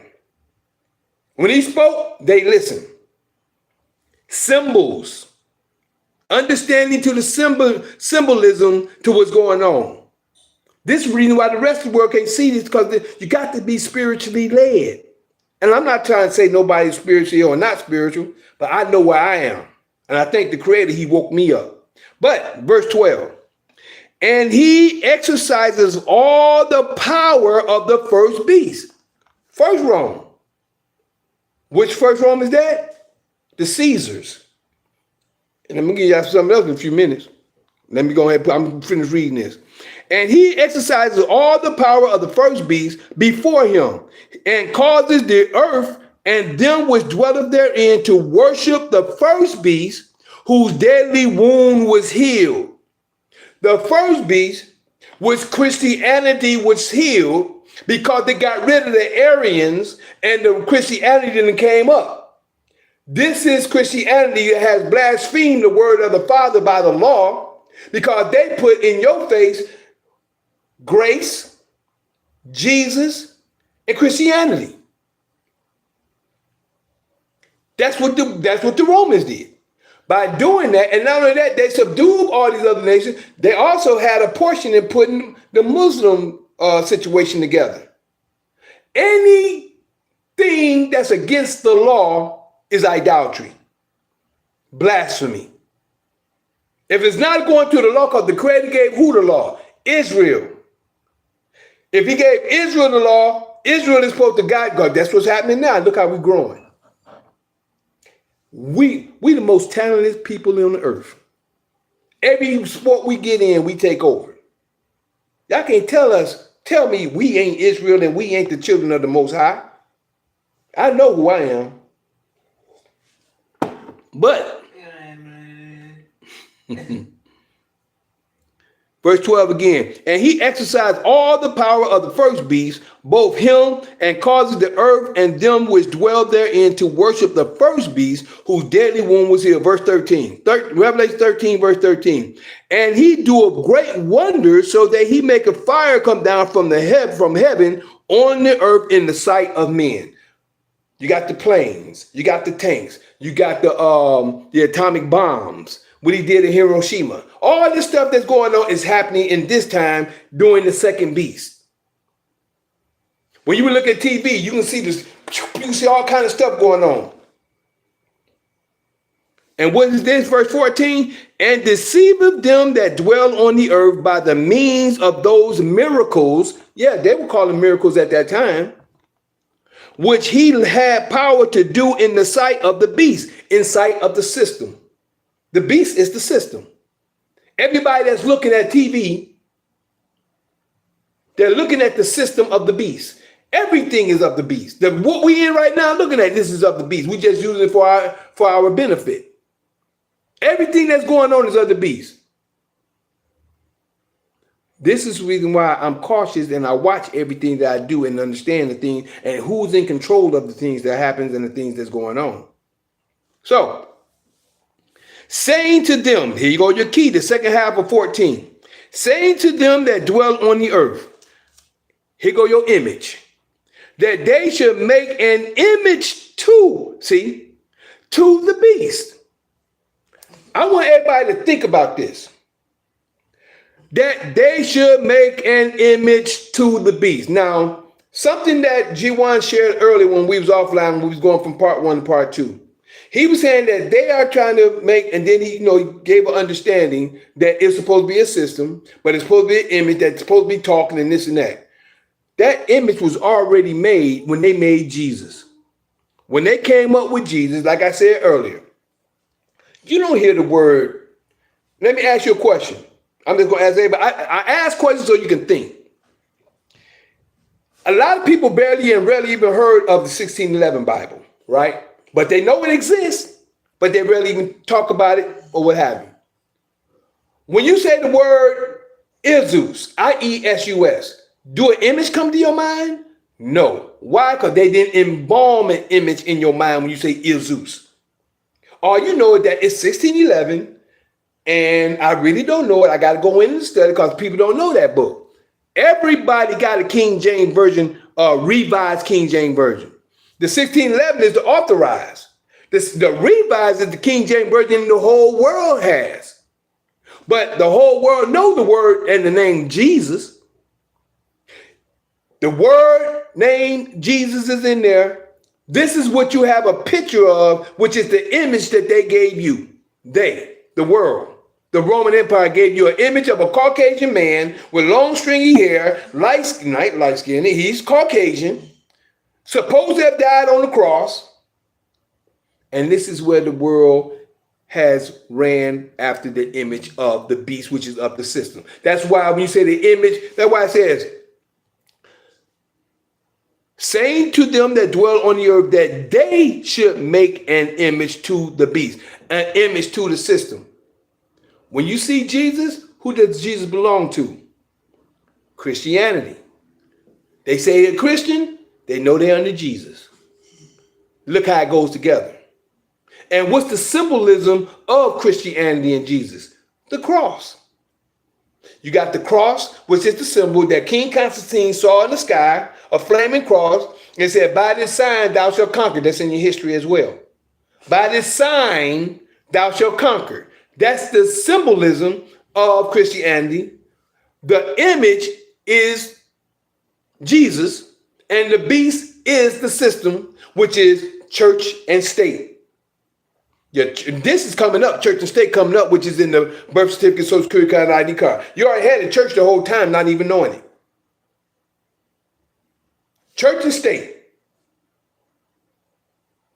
They got you both ways. If you ain't under the Roman Empire in church, yeah, they definitely got you by the state. And people can't even see. But let me keep it moving. You know what? When you just said that about the image, somebody says Jesus, and automatically we have an image of what Jesus is. That's right. Now, and when we were speaking about Exodus, and he says that we should worship no graven image, right? Yeah. So now, just as if somebody was to say Bible, you also have an image of that. Now, the one thing I don't have an image of is when somebody say God. That's true. Right. So and so everything that if you can, I guess if you can say something and you have an image of it, is that considered a graven image? Well, let me say this. Are you at Genesis chapter 20? No, I'm at Revelation. Hold your thought then. Let me give you an answer to what you just said. Okay. Exodus 20 states this. And this is in all thy getting, get wisdom, get knowledge, but in all thy getting, get an understanding. Why? Because understanding gonna keep you. Exodus chapter 20, and I'm only gonna give you the first 2 commandments. And I'm glad you brought that up because people, they get things misunderstood. And I'm gonna say this real quick. Right here. Genesis 20:1 says, and I am Yah, I say Yah, I don't say God. I am Yah thy father, which have brought thee out of the land of Egypt, out of the house of bondage. First commandment, thou shalt have no other gods before me. That's number 1. Just the fact when people make a prayer, right? When people make a prayer and they say, in God's name, this and that, I worship you, this and whatever, and then they end the prayer in Jesus' name, they just broke the whole prayer right then and there because they just put another God with them right then. I don't care if it's Jesus, Emmanuel, Yeshua, Prophet Muhammad, whoever. When you say in somebody else's name, you just broke the prayer right there. But the answer to your question is right here. Verse 4, thou shalt not make unto thee any graven image. Now the key right after that is, or any likeness of anything. Or any likeness, not only just a graven image, or any likeness of anything that is in heaven above. So if it says not only an image, a likeness, and understand what's being said. So it's not just about a word here and a word there. That's why I tell people you need to read the whole understanding, the whole sentence or the whole paragraph or the whole chapter to get an understanding behind it. Thou shalt not make unto thee any graven image or any likeness of anything that is in heaven above, or that is in the earth beneath, or that is in the waters under the earth. The key right here is, thou shalt not bow down thyself to serve them. That's your key. See, when they start making images and stuff like that, and then people minds, they're bowing down their minds, their physical. Well, the mind is mental, physical, and spiritual.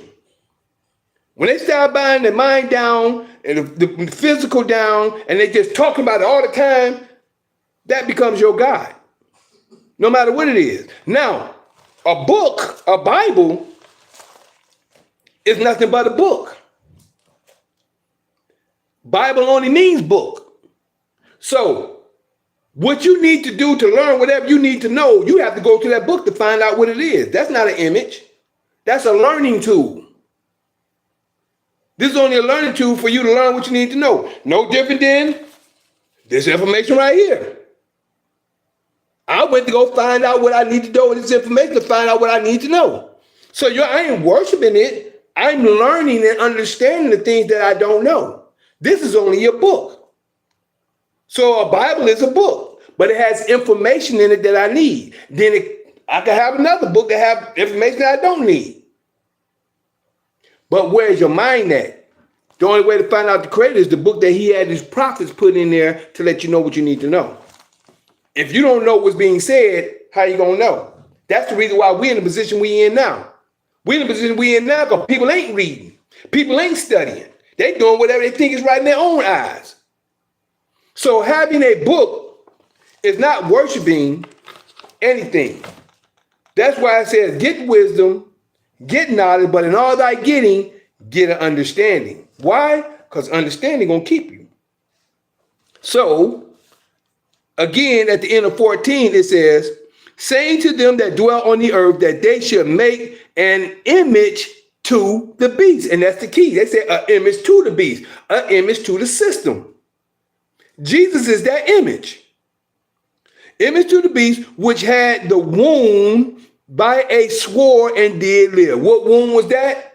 That wound was the Arians and the bishops for 56 years, going back and forth till they got rid of the Arians, and then that wound was healed, which was Christianity. Christianity is what the world is under today, the main religion over the world today, besides all these other religions, but still all of them is what? Blasphemy under the Creator, because they don't keep the Creator's word. They don't keep the Creator's law, because the Creator said, Israel, only you have I known. All other nations don't know the Creator. They may have portions of his law. You know why? Because the portions of his law was in the beginning. The beginning was the light. The light was the law. That's the first thing that the Creator made. And he separated light from darkness. Darkness is wickedness, light is the law. But the Spirit moved upon the waters, which is the people. The Creator seen everything from beginning to end, and seen everything that was going to go on. And I still think that it was 2 points for those who did right and those who did evil. And whatever side that you decide to do, that's on you. And that's just my point of view. But there we go. Now, 15, it says, and he had power to give life unto the image. This is your life. He gave life. How many people speaking on Jesus today? How many people say Jesus lived today? How many people say Jesus died for their sins? How many people say Jesus did this and did that? That's the life that the scriptures gave. Well, not scriptures, let me rephrase that. That the Romans gave to the world. That's why I said, and he had power to give life unto the image, Jesus, of the beast, of the system. He had power to give life unto the image of the system. Because remember, it said they should make an image to the beast. And the system had power to give life unto the Roman system, and that image of the beast should both speak. How many people said, what would Jesus do? Jesus this, Jesus that. Those red words that's right is supposed to be Jesus' word. Now, I will say this. I do believe a prophet did come, but his name wasn't Jesus. I did believe a prophet came and he did some work. But I don't believe everything that they said that he did, because some of the things that he said, and I shared last night as well, in chapter 5 of Matthew. Chapter 5 of Matthew, it tells you that he said, well, you have heard of old time, but I say unto you, who is you to change the Creator's word? This is how you put the two and two together, start seeing what's being said, according to prophecy and according to the revealing of prophecy.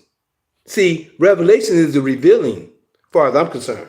It reveals things that were said, that were showed, and the Creator is showing you in Revelations what you need to know. I'm not saying all the New Testament is phony and fake or bad, because this whole book is true, according to the blessings and according to the curses. You just have to know where the blessings is at. That the image of the beast should both speak and cause that as many as would not worship the image of the beast should be killed. And remember I was telling you about the Indian earlier? And killed them? They were doing that throughout their time, at that time. And he causes who? The system, the beast. And he causes all, both small and great, rich and poor, free and bond, to receive a mark in their right hand or in their foreheads.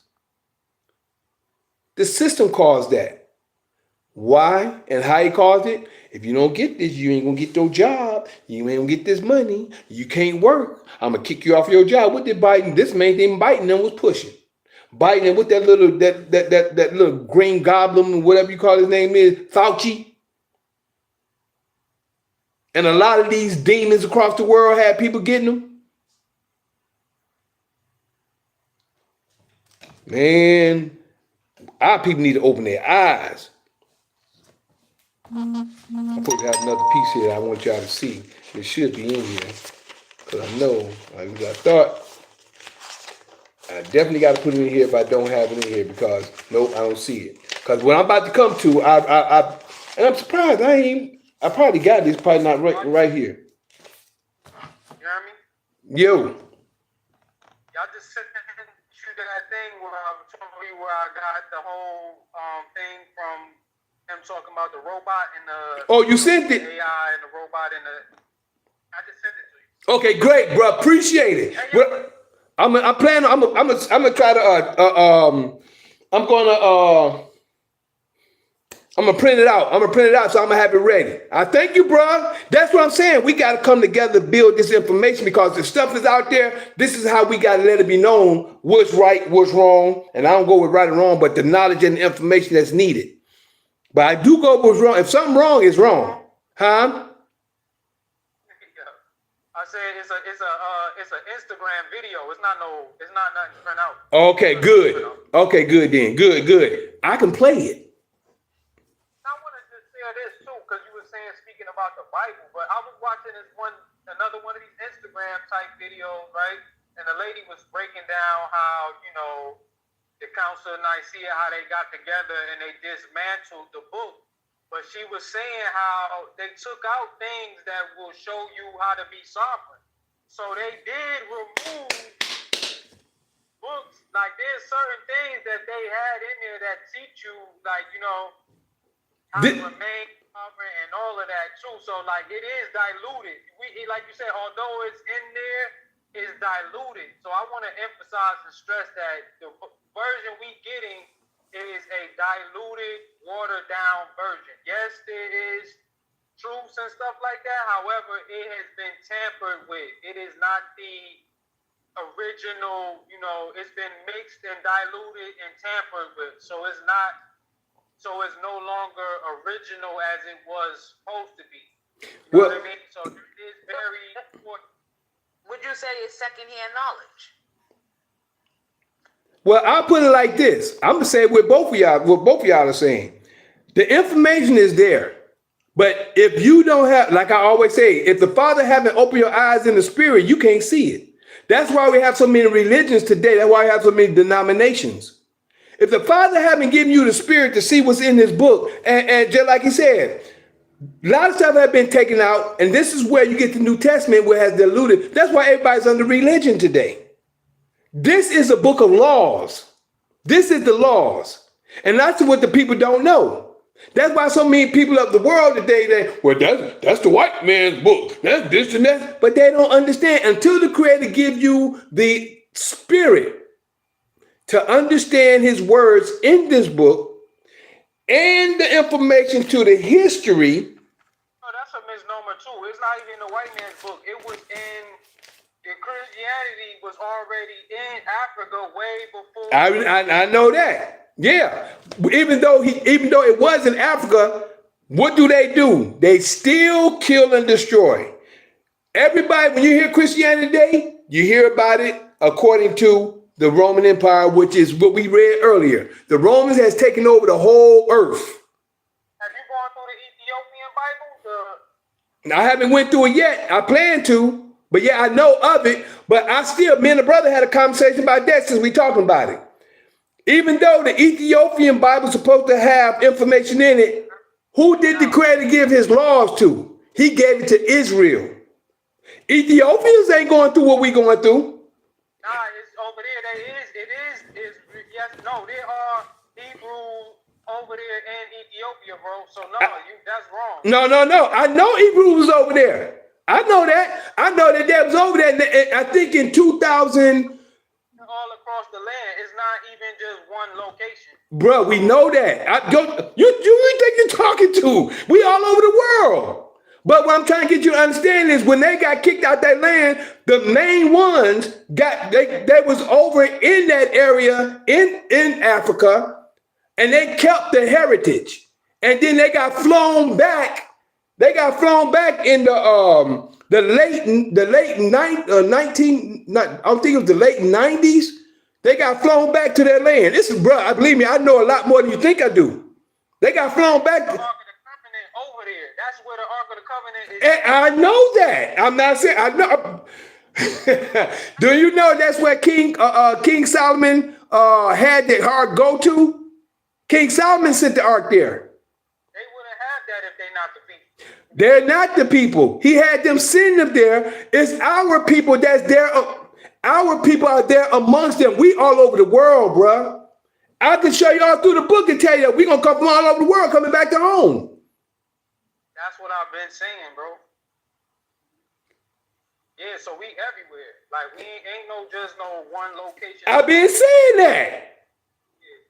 I'm just trying to get you to understand what Rome has done. Rome ain't in one location. Rome all over the whole earth. Rome has taken over everything. Bro, are you here? Hold on, I'm trying to say something. You just said that he gave the book to, who did he give the book to, right? I just shared with you when they left the land, they went to that part in Africa. They kept their heritage. Yes, but it still was our people among those people. The Ethiopians are Ethiopians. We are Israel. We kept the law. We are part of them because we are over the whole earth. We are, when they took the ark, no different than in the book we read last week. When David went and got the ark from, I don't remember where it was, but he got it, he brought it back. And when the man put his hand on the ark, the man died. So David left it somewhere else. After he left it somewhere else, they started prospering. He went and got the ark. The ark had, before that, the ark was gone 20 years over amongst the Philistines. And then the ark, which was the creator, was killing and diseasing the land. They moved the ark for several different places. You was here, you heard it. So bro, everything you saying, I'm trying to give you the same. Now we talking about Rome. We talking about Rome right here and what has happened in today's time. Everything you saying, I'm already privy of. So what? This is the King Roman James version of it. He's Roman. That dude is a Roman. You still ain't getting the understanding. Who gave the authority that all this was gonna happen? Whether it's Rome, Ethiopia, Africa, the creator is over everything that didn't happen. And this is what people fail to realize. The creator is over everything that's going on today. He's seen everything. But until we get to understand what happened, what place, in what time, and in what area, until we get that, everybody's still doing this. I totally understand what you're saying, but we done went from where the ark at. We went from the point of AI to where we talking about the ark now. We got to stay on one subject. I'm mainly talking about Rome and giving the understanding to what you were saying in between the break, that you talk about AI and the way the people are thinking today. The way people think today that AI is about the New World Order and stuff like that coming. We've been in the New World Order since 1933. No, I'm trying to say something. Can you hear me, bro? Now I can. Yeah, because I've been trying to say something. It's like every time I'm speaking, you still talking. You can't. Well, bro, you do it all the time. Well, so listen, the whole point I brought that up, bro. The whole point I brought up the book, right? The Bible, because it's what, like you said, we gotta learn, right? But they not gonna give you everything because it's been diluted. So this is what I'm saying. We gotta get to the original blueprint with everything. We can't just look at the KJV version. Well, do you have the original? And think that we gonna get. Do you have the original? Say something. That's a different question. Do you have the original? Bro, yes. You got the Ethiopian Bible? Yeah, I do. I'd like to see it. I told you I got to look at it. I can't show it to you right now, but like, yeah, you know what I'm saying? What I'm trying to say is all of this stuff, right, is dealing with the Roman Empire. I've been saying that the whole time. But the point I'm getting at is this. Well, like I said, when the creator opened your mind spiritually, you can still see what's here that he wants you to know. No matter what. I don't care what they say, what you get, until we get into that, you got to get what you can. No different than where we at right now coming into our executive office. We don't have everything at one time. Everything you get, the creator give you everything in due time to get what you need. And then once you get it, you keep moving forward to get what you need.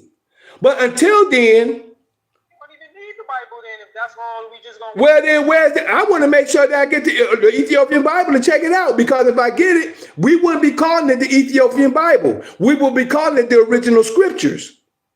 Because if it's from Israel, it's the original scriptures. We call it Ethiopian. I don't know if if that's the Ethiopian way of life. There's no such thing as an Israel Bible though. What's the scriptures? It's not. Why do they call it the Bible? It's called the Bible, right? Exactly. Who he give the scriptures to? Israel Bible. But who did he give this? It don't have to be Israel Bible. Who did he give the law to, bruh? Who did he give the law to? Huh? The people. What people? The original people. And who is them? Who is them? Who is the original people? I mean, there's 12 tribes, bro. I'm asking a question. You said, I'm going on your question, on your statement. I'm asking you, who is the original people? We don't have an Israel Bible, so who is the real people? The original man who had it. And who is that? I mean, you call him whatever you want to. And there you go. Thank you. You proved my point. Israel is the one that he spoke of. We are the ones that went through hell because of the stuff that is even said in here. I don't care if you got an Ethiopian Bible. I don't care what Bible you think you have. It tells in here what's going to happen to those people. Nobody can say nothing about what didn't happen to us as a people, and it's still right here in this book. I don't care if you throw this book away and get an Ethiopian Bible. Is that going to say what's going on right now with us? I'm showing you what happened with us, what's going on, what was prophesied. So no matter if y'all try to say that is watered down or whatever you're trying to say, I see the mirror of what's going on with us today. Just you know, bro. That's only you. I'm sharing the information. I'm showing you show me the information. I tell you what. Get the Ethiopian Bible and break it down to us, and break it down and let us understand what's said in that Bible, so we can see it as I'm sharing with you today. I just told you that it's that they got other. I said the Ethiopian Bible, bruh. The Ethiopian Bible, the one you said is original. I want you to break it down to us. The word Ethiopia. You get what I'm saying? You get caught up on a low. I'm asking you to get that Bible that you say that's supposed to be real. That's what I'm asking. Is that is the oldest version of what you reading is. Let me ask you, how do you know what's in that Bible is supposed to be true? Let me ask you that. Huh? You just said it, bro. What you just said. What you said applies to the KJV version. Why would it not apply to the old? I'm asking you a question. What do you know? I'm asking, what do you know? Huh? I just answered it based on what you just said, right? I'm listening. You just said if the Creator's gonna give you discernment to read the King James version, which is diluted.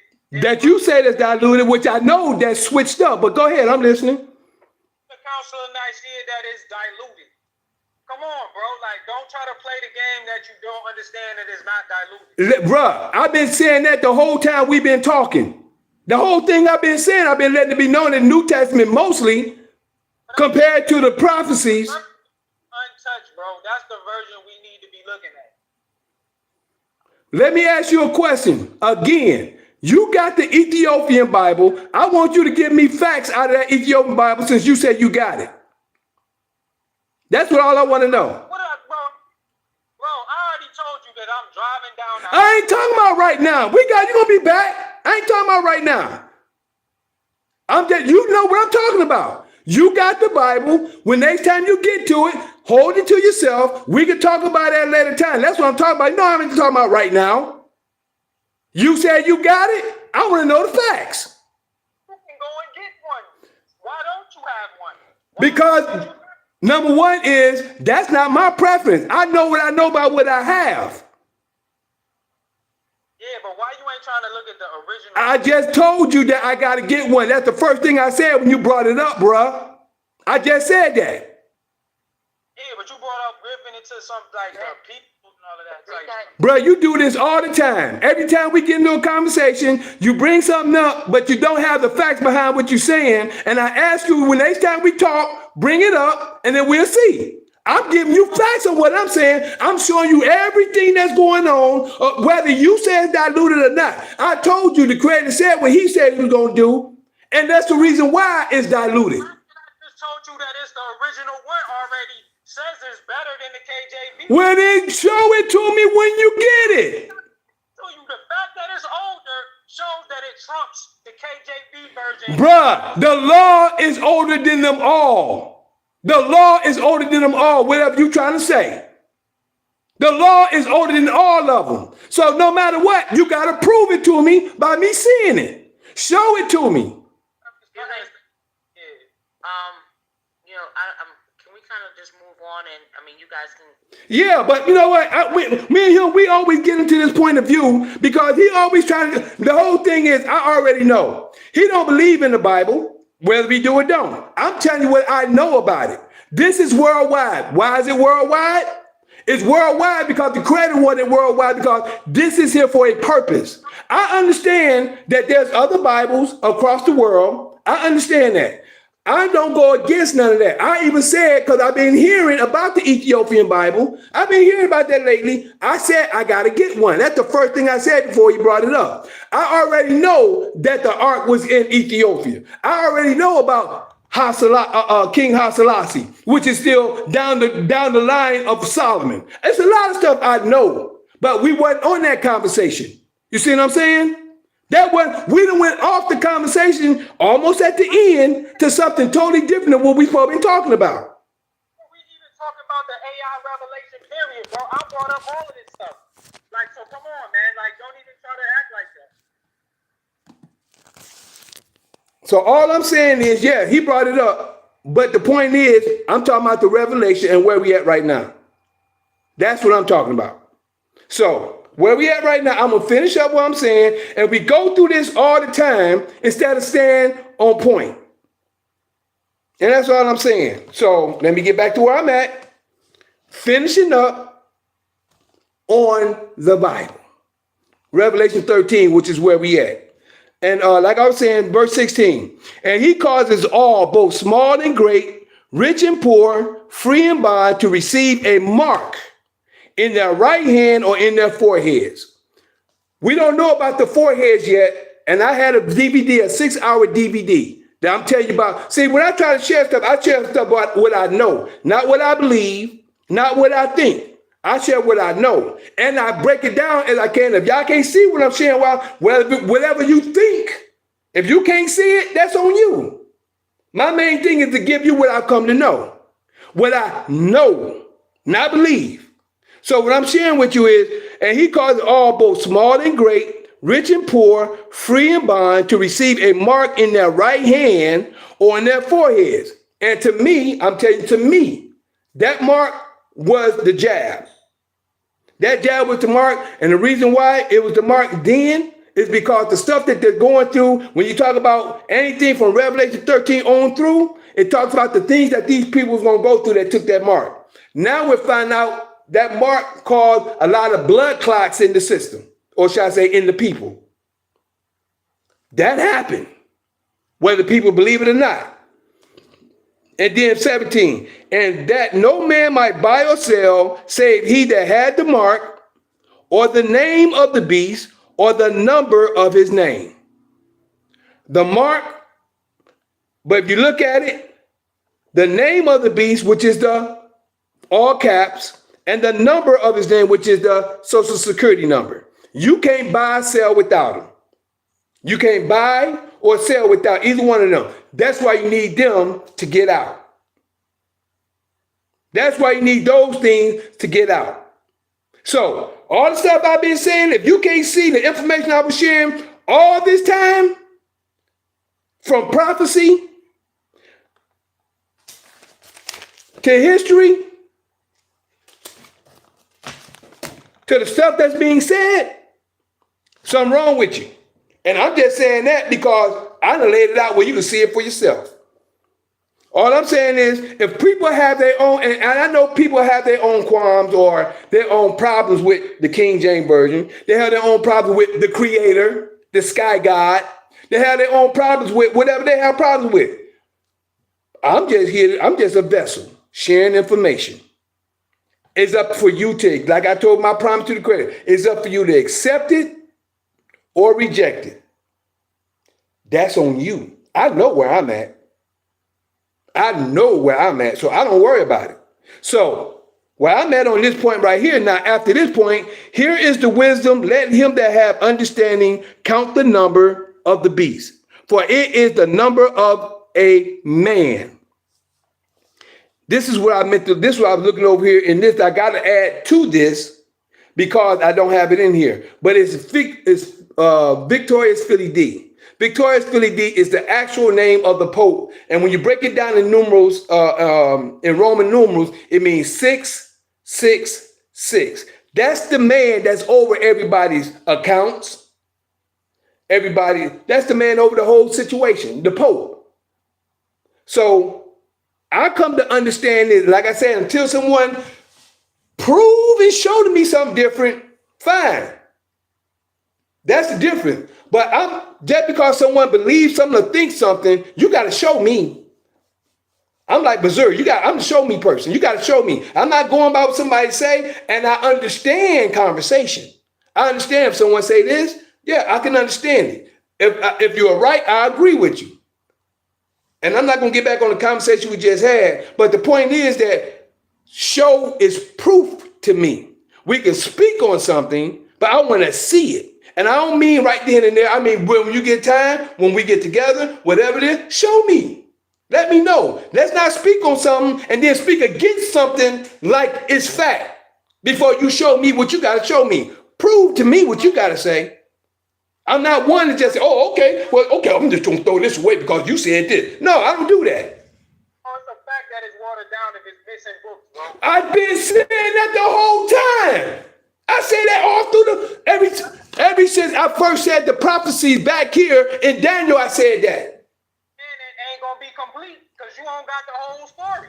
Bruh, I got enough story to know that where we at today. I got enough story to know that I'm getting in my executive office right now. I got enough story to know where I stand now compared to where I used to be. I got that. Stance. That's a diluted stance. Bruh, that's far as you know, you ain't where I'm at. You still on the outside looking in. You ain't in your executive office. So how you know? You don't know what you're talking about. That ain't got nothing to do. Yes, it do. That's the whole thing. You don't even know. That's the point I'm talking about. You talk stuff you don't know. You don't know what you're talking about. You only go about what you think. You don't know. What I know, bro. Bruh, you ain't in your executive office, so how you gonna say what you know? That's the whole point. And y'all see, that's what I'm saying. This is what I'm talking about. Okay, I'm done with that conversation. I'm done with the conversation. I'm done with that. Because I ain't got time to be sitting up here arguing with a brother. I ain't got time for it. I'm tired of it. Yeah, you get on most every time you get on here, do that. I'm getting tired of it. I'm done. Had to take them off. I'm sorry about that, y'all. I had to take them off because I didn't want to go through that situation, and I ain't got time for it. You got people up here trying to learn, and this person sitting up here trying to sit up here. I'm the one adding on. Ain't nobody adding on to nothing in here. But you're arguing.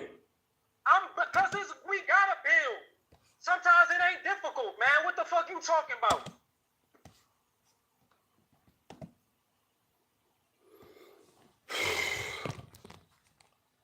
You gonna get mad because everything. I'm not mad, bro. I'm not mad. The point is that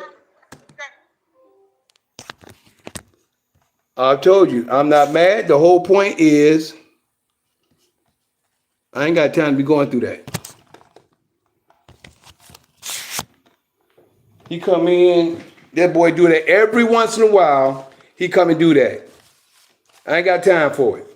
So other than that, we was at the end of that anyway. Now, I want to ask anybody here, do y'all think I was wrong in the way that things went? I want y'all honest opinion.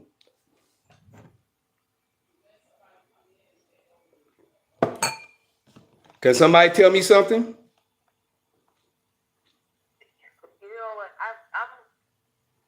I don't even know what to say right now, but so basically what I'm getting is that, basically the scripture, yes, I know it's not, this is like bits and pieces of what people probably went through, and this stuff is real, because I know it. I know that this stuff is real, and what's in this book is actually what's happening right now. But I'm not sure where the confusion is coming in with like I said, he do it all. It's because he don't believe. He'll tell you he don't believe in the sky god. That's all right. You can do that. But the whole point is he sit here and try to convince people to believe something that he don't totally know himself. He's sitting up here. I'm telling him about what we're talking about. Some of the things he don't know, which he still talking like he do know. He don't know nothing about it. And he still trying to convince. My point is, this is, I don't like saying it like this, but I'm going to say it like this. This is my platform. And my main thing is to be respectable. He think you building like this. You ain't building. He tearing down and he don't even realize it. You see what I'm saying? I just want to know from anybody else's point of view because I done did this with him about 3 or 4 times. And I keep telling him, bro, listen, if we don't conversate, let's conversate. He would try to take something, make it other than what it is. We was talking about, he brought up AI.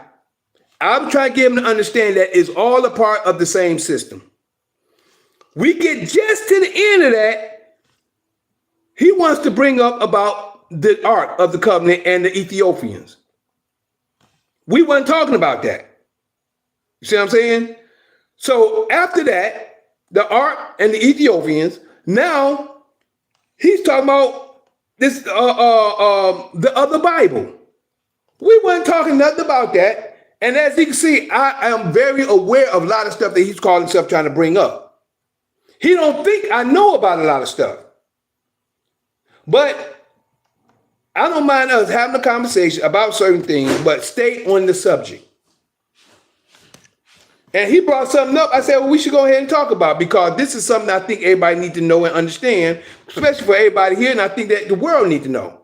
But I apologize to the world that y'all heard what y'all heard because this is not supposed. Not told him. I said, bro, we ain't supposed to do this. He thinking arguing is all right. This goes to show the spirit in certain people. Number one is he don't believe in the Creator, no way. But he's here. If you understand what I'm saying. He don't believe in the Creator. Cass, what you gonna say, bro? As for me and my household, who said that? There you go. So, you know, you believe what you believe. I believe what I know. And leave it at that. You see, because you don't want to send up your pressure by trying to convince. Yeah. You know, I went to California a while back. My auntie, she's a Seventh-day Adventist. And she swears she knows the scriptures inside out. And it was arguing. They said, hey, it's 1 o'clock in the morning. I need to get some sleep. Carry on. Catch up with you tomorrow. I'm going to leave it. See, when I was about 38, I almost killed myself with stress and worry. I refused to go there again with anyone.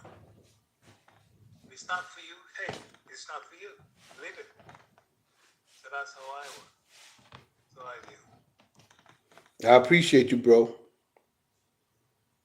Man, but all I'm saying is, now, G1, he's a cool brother. You know, I knew him from Detroit a long time ago, but the whole thing is, I don't know where this situation come where he gets to the point where, to me, like my wife sees to her, she see somebody, you know, it's like coming in trying to take over what you're doing. You know what I'm saying? Conversating and having communication of certain things is good. And as long as we're on the same subject, we done went from one thing to the next thing to something else. And I was waiting for him to get back so he can read on what he was saying about AI. I was almost done with that so he can come on with that, but he started talking about this and that. So I just, you know me, if you want to say something, I'm definitely going to ask you a question behind it to get a better understanding of what you're saying or what we're talking about. So if I ask a question and you can't give me the facts or whatever, you just bringing up conversation and you give me these what ifs, this fluff. I don't deal with fluff. And if fluff come, I'm going to ask a question so where we can go. And if you know that, I can say, where did this come from? Why did this happen? I'm always going to bring you back to the why because I'm already at the end. I already understand the end of that why. But if I get to the end of that why and I don't know about it, you may taught me something I didn't know nothing about. But if I'm already seeing the end of that why, before you even get to it, I'm already understanding it's just fluff. And to me, that's just disruption. You know, it was something on one side that we spoke about, and this is just my beliefs that AI already came way before us. You spoke about something when, you know, the spirit, he puts himself into certain people, and they're supposed to speak his word. seems like, they get the attention of the people and they see how his word can move them, and then they twist it a little bit for their own self. So that right there, I believe that's what he's talking about. But you've been saying that all along, that he basically challenges you to deliver his word, but then you put a twist on it, so your artificial intelligence on it to make it work for you when you're supposed to be working for him. So I'm listening. I'm trying to make sure I understand it correctly. Okay, so we had a study one time where basically God put his words into His prophets. Right, his prophets. He put his words into his prophets. And his prophets are supposed to deliver exactly line by line. Yeah. But then it seems as if they start to see like, oh, wait a minute, if they're listening to this, I can throw a little bit of something in and make it work for me. Right. But you are now going against the master. And also now I'm just noticing. I'm just looking at some papers around the house right now, and I'm noticing everything that is corporate is in black and white. Now, where the ink is blue, and before the blood comes out, it's blue. And to make it official that you're alive, once the blood hits the air, it's red. That's the signature, right? So I understand. Yes, what we're looking at, is in the Bible, is in black, but this is actually the spirits here. This is spirits in the law. Exactly. And I remember something Chris said the other night when he said he writes everything. He writes all his paperwork. Thank you, baby. Wait a minute. Say that again. Say it again, Nicole. Because he mentioned something about, how we would type up stuff, and we type it up, it's in black. Right. But he said he prints out everything. All his paperwork, he writes it out. Okay. That's what Chris mentioned the other night. He writes it out. So I'm not sure if he writes it in blue and then he brings it over, stamp it with the red, because the law of color goes for everything, because we know blue and red makes purple. Those are it's like all our primary colors. Right, and, right. I remember you saying something about the law of color. And that's all I have to say. You know what? You just remind me of something. You remind me in the scriptures. You just remind me in the scriptures when it speaks of blue and red and purple in, I think, Exodus. I think I remember. I'm remembering it vaguely, but talked about ink, and I think it talked about the pen. I believe it did. I'm just going by what I remember hearing. I remember reading. I can't remember exactly where it's at, but I remember seeing red and blue, and then I remember talking about purple. It's in my mind right now. I don't know where it's at, but I have to go find it. But see, the information is there. All I'm saying, and I was trying to get G1 to understand is this, and he was right. It has been distorted, but you got to understand. And as I always say, and have been saying, whatever is in here is meant for us to have. It's 66 books in here now, as they say. Whether if they right or wrong, and I kept saying that the Creator said that and this is what goes by people's ear who don't have an ear to hear. The Creator said that if you don't keep my law, I'm going to send you in a land that ye know not. There you're going to serve other gods, wood and stone, gods your fathers haven't known. When the Council of Nicaea came up with the New Testament, that's the distortment. That's the second testament, which I didn't get a chance to tell because he was too busy talking. And I done said it several times before. That's the second testimony. The second testimony, the first testimony is the blessing. Said, if you keep my laws, all these blessings going to come upon you. But if you don't keep my laws, all these curses is going to come upon you. That's the second testimony. The second testimony is the new covenant. I'm sorry. the New Testament. The New Covenant, which I didn't get a chance to share with, is Jeremiah 31, verse 31 through 37. The key is 33 and 34. The New Covenant is the Spirit that's going on today. For those who choose to accept the Creator's word. His mind ain't there. I've been seeing it for a long time. And I'm not talking about the brother, but because I don't have, like my wife said yesterday, and as we always have our conversation, I don't have a heaven or hell to put anybody in. But I'm going to give you what the Creator has given me to give. And anybody who wants to come on this platform can listen to this conversation and accept it, or they can reject it. But don't argue with me about something that I've been saying the whole time. And you keep saying, I've been saying it the whole time. This goes to show if people are listening or not. Or if they're here for controversy. You see what I'm saying? And it's not them. It's not, and you know what? I don't even blame him. It's the spirit within him.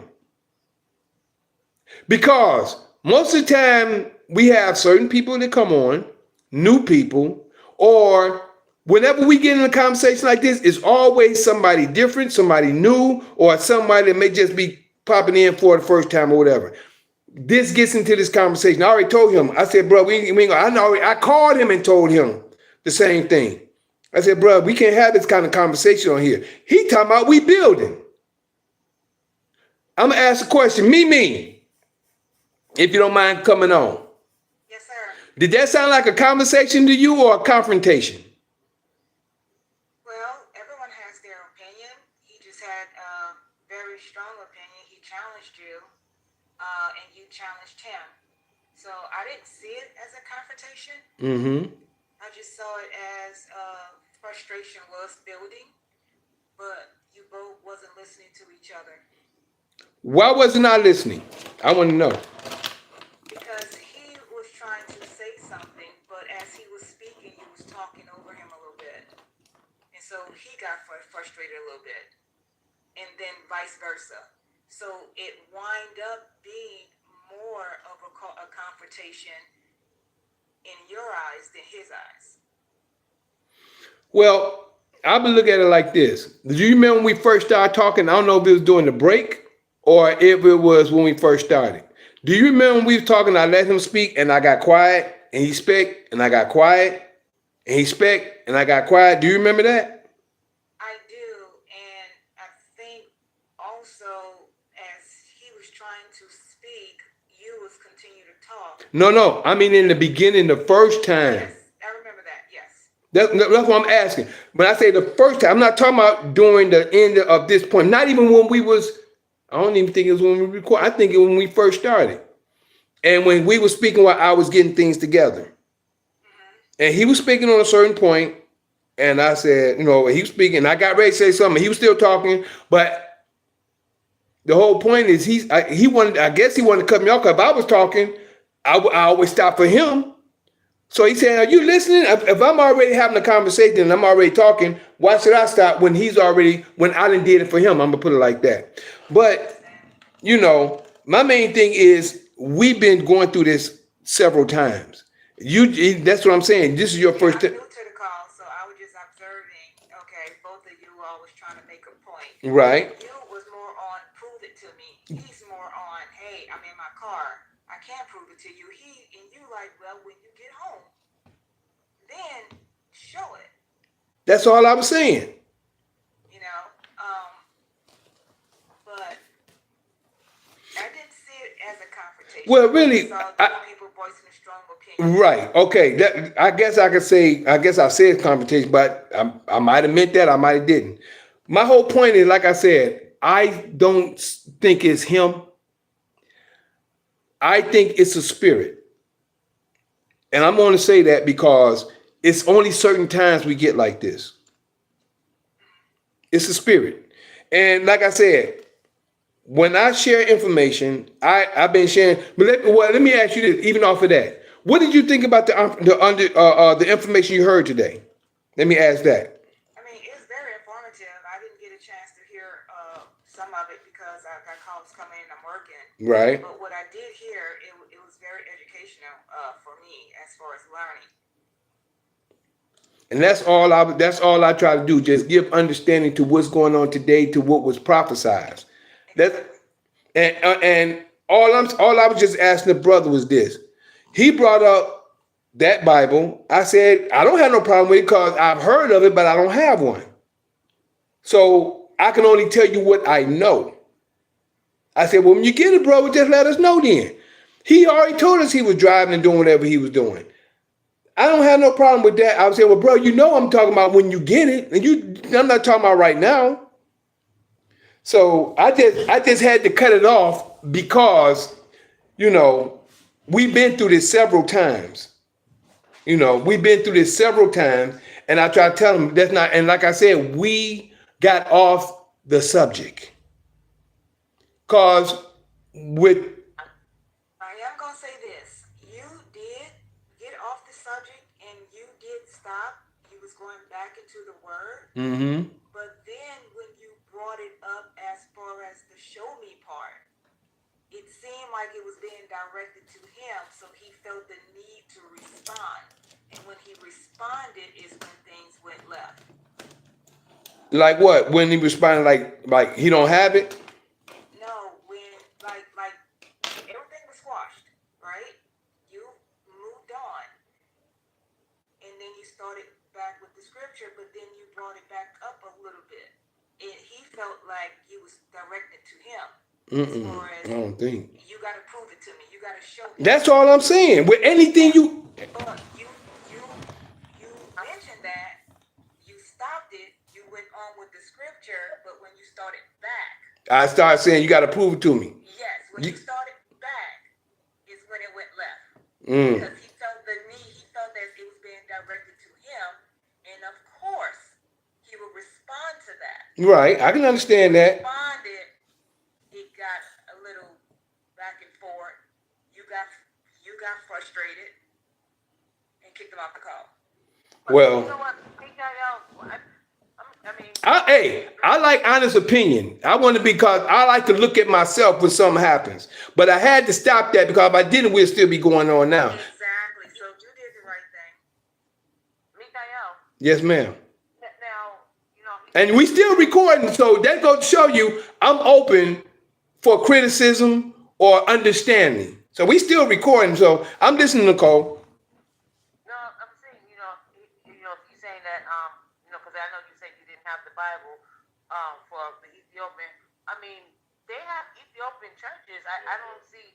I mean, they don't tell us that we can't come in, so we can go to some of these churches and see. And I'm pretty sure get a Bible and see what do their Bible say, or what does the Israel, churches, what do their Bible say? Right. Stop at one of their churches. Right. Or their temples or whatever. I understand what you're saying, but my point of view is this, and I'm gonna share with you. And I'm not saying that I won't do it because I'm always seeking knowledge and information. But just like I asked the brother this, I told him I don't know if that Ethiopian Bible is for Ethiopia. I said, how do we know that's not? How do we know that's not their Bible and it's not Israel Bible? Then he said, well, we don't have an Israel Bible, right? I'm being honest. I don't want to be like I'm saying nothing off. I said, well, how you know? He said, how you know we don't? He said, well, there is no Israel Bible. I say, the Creator gave Israel the law. The law is our Bible. The law is what He gave Israel to give to the world. Every time he been on here long enough to know, and I'm gonna just share with y'all.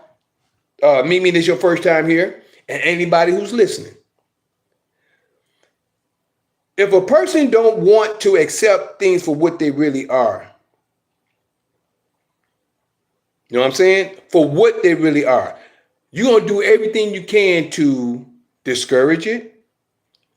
And I'm gonna tell you my point of view. Now, this is me talking. Now, I could be wrong. But I'm giving you my point of view. I've been doing this. I've been on this. I've been doing this since what? 2000. Since we was doing indexing in Detroit, and this been since 2020 almost. So, but this is a different platform. This is Juice. This is my first platform compared to the other one that I've been doing on. But I started on this one. But what I'm trying to share is this: I've been sharing this information for quite some time because of the promise I gave to the Creator. Now, some people have been on here for quite some time. Some came, some left. And like I said, I don't have nothing against the brother. We still cool. I just had to get him off because we had to stop that. But what I'm trying to say is this: it's just that when you come somewhere long enough, if you've been understanding what's being said, whether if you've been going through the scriptures, because that's what I do. I go through the scriptures and I show facts according to what's being said. My main thing is I'm a man of prophecy, of understanding where we are today. Now, all I did, and I did share in the conversation, that even though you're trying to say that this is watered down, trying to make the long story short, even though he tried to say this, what I said that this right here, whether he said it was watered down, I said that the Council of Nicaea, the Romans, I said they gave Christianity. If I said they gave Christianity, that means that I know that what's faulty in here compared to what's truth. We went, and that's where really this whole conversation was about, truthfully. Because by me saying that, and almost being at the end, bringing up an Ethiopian Bible had nothing to do with what was going on. Bottom line, Ethiopian Bible had nothing to do with what was going on compared to the real subject of why we got on this, which was talk about the system. The system, he brought up in break, he brought up AI and how AI is the system, which I actually agree with. Y'all see me nod, and I said, you on point. It's just another form of the system in this day and time. So all I did was go back to prophecy, bring us up to today to show us what's going on, and then to try to get into the understanding of the reason why AI is what people, because as I also said before, AI has become people God today. People run the AI for everything that's being said. And he one of them. Me and my wife tried to talk to him about the private. We tried to talk to him about the private. Before I can even get done with today, with the conversation to get to AI is controlled. My wife can pull something up in AI at one point when it came to private. Then she tried to pull something else up that they asked about the public. When she asked, she said, okay, yeah, let me check that out. They wouldn't go back to the private when it came to the public because it's controlled. I've been telling him for the longest, AI's control is made by man. Whatever is out here AI come up with, is made by man. How can a machine tell you about a human body? Machine don't know nothing about us, but except for what was put in the books, that it can go through the system. Do y'all remember the Avengers when they made Vision? When Vision and the other robot, I forgot his name, but Vision locked them out. Everything they did is in circulation of everything that's going on that's been put out there. We gave AI the knowledge that they know. They may become advanced and can move things faster because of the information that they got, information that they come to know, but we put the information out there. And there's a lot of misinformation that's out there. Miguel, I want to share something. So, at my job, before I could even go to work, I have to take a test, which is on AI. And so this machine tells me if I'm fit for duty. You say what? The machine tells me if I'm fit for duty. Uh-huh. And these people really believe this. So, with the job, you have to go and you have to do this test on the machine. And you have to, try to remember what AI showed you, and then you have to, press it back. And if you don't pass that, you get to take it over in an hour. And after an hour, if you can't pass it, then you have to go home. And this is literally AI, a computer, telling me that I'm not fit. It's because it's controlled to have what they want in it. No different. It's controlled to have what they want in it for them to accept whatever they want because they just programmed for what they want. This is what I try to get people. We have come so closed-minded or broken down or brainwashed to the system and with the system. But this is the reason why I try to get people to understand we are above the system that has been given to us. We are children of the Most High. We are spiritual beings. And once we come to understand that we're spiritual beings, all this other stuff is beneath us. And I'm not trying to say I'm all that, but it's beneath us. The creator is the creator of all. There's so much stuff coming to my mind right now, y'all. I could be bringing up all kinds of stuff. One particular point, no, I ain't going. That's a whole nother different situation. But I'm just trying to share. We have to understand that we are the one who made AI. AI is just a fact, just like a computer. We put whatever we want to put in the computer. Between now and 5 years from now, we can put a whole lot of stuff in the computer. We ain't gonna think of everything right off. But whatever's in the computer,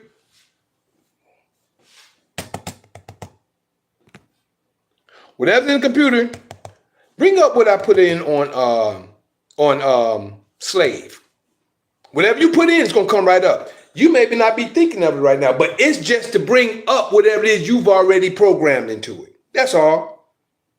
Yeah, I have experience with that. Like when you want to know some information on financial institutions and things like that, the government already have it programmed the way that they want it to be programmed. So if you look for anything dealing with sovereignty and living private, AI is not going to know. They're going to say it's a scam.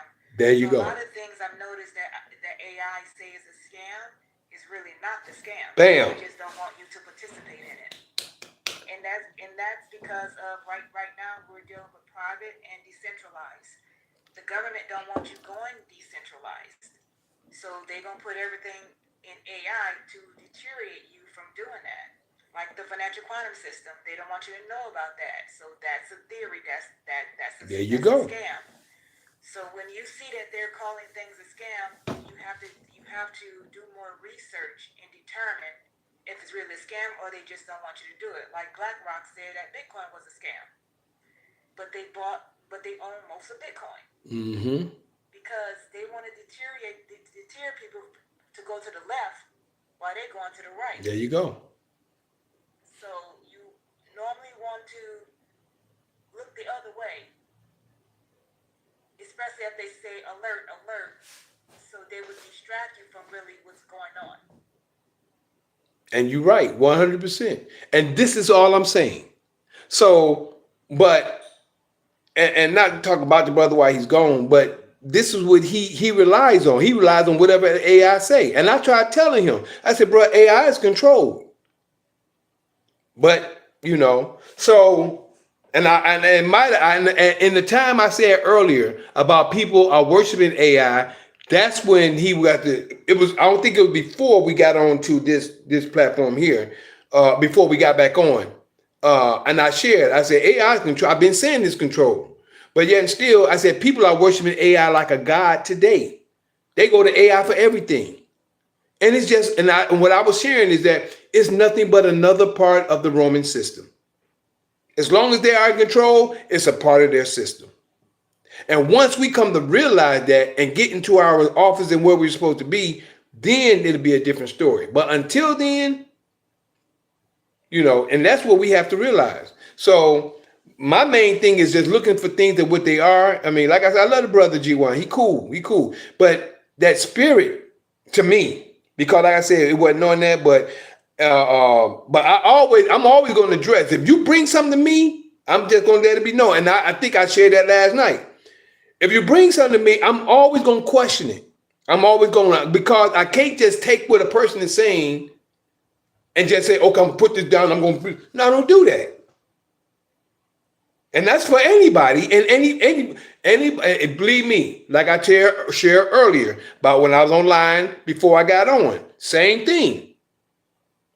So I don't mean for nobody to take anything personal, and I don't mean anything behind certain things I do, even though if it come out like that or seem like I don't mean nothing behind it, but I have to let it be known, no different than our conversation last night, So, I just have to put out what I know. I cannot let something go by that I know that's a fact and not try to debate or nothing like that. I just like to give fact, because if you give me fact, I agree with you. I'm not trying to say something to be right. I'm trying to say something to be correct. Not only for me, but for any, because this is live. And I tell him that all the time. This live. I really don't like going through that type of conversation on live. Now, we talking on the side or something like that, that's no problem. But when I'm recording, it's a whole different story. And I'm not going to allow anyone to come on, I don't care who they are, come on and try to take over the broadcast when we're sitting up here having a conversation, when I'm sitting up having a conversation mostly. But it's not just about me, because if we come to a conversation, we can talk later about it. And I done told him that. I said, we can talk later about it. We can come to a conclusion. And when we come to that conclusion, we'll have an understanding on it. But I'm not about, I like proof. I like facts. You know, and then if I don't have the fact, I tell you, okay, bro, we'll get back on it. I think that's a good way to go about it. I hear what you're saying, but let us talk about it. At a later time or on private. Let's do it in the private, so there's no misinformation, because there's other people on the platform, and just leave it. I get that. And I had that conversation, sis. I had that conversation. That's what I'm saying. And when we get like, told man, when we get like this, and that's why I say it's a spirit. Now, I don't know if it's spirit. Now, me, I know what spirit is on me. I'm just going to say from what I know, because how I try to be and how I try, but I understand what's coming. I understand. Ooh, boy, thank you, Father. I understand what's coming and what's trying to disrupt. Not saying that he's like that, but like I say, it's a spirit there. Whether it's in between us for that situation to happen. This is the Sabbath. I don't work on the Sabbath. I be straight up, and I'm doing what I'm doing on the Shabbat, and have conversations where we have them. But I just had to go. I had to let them go. But other than that, I'd just like to let everybody else know and where we at. Number one is, before I go, is there anything anybody else like to say before we go? I want to hear from Cass. Me too. That's why I'm saying, if anybody want to say, you know we're going to hear from them.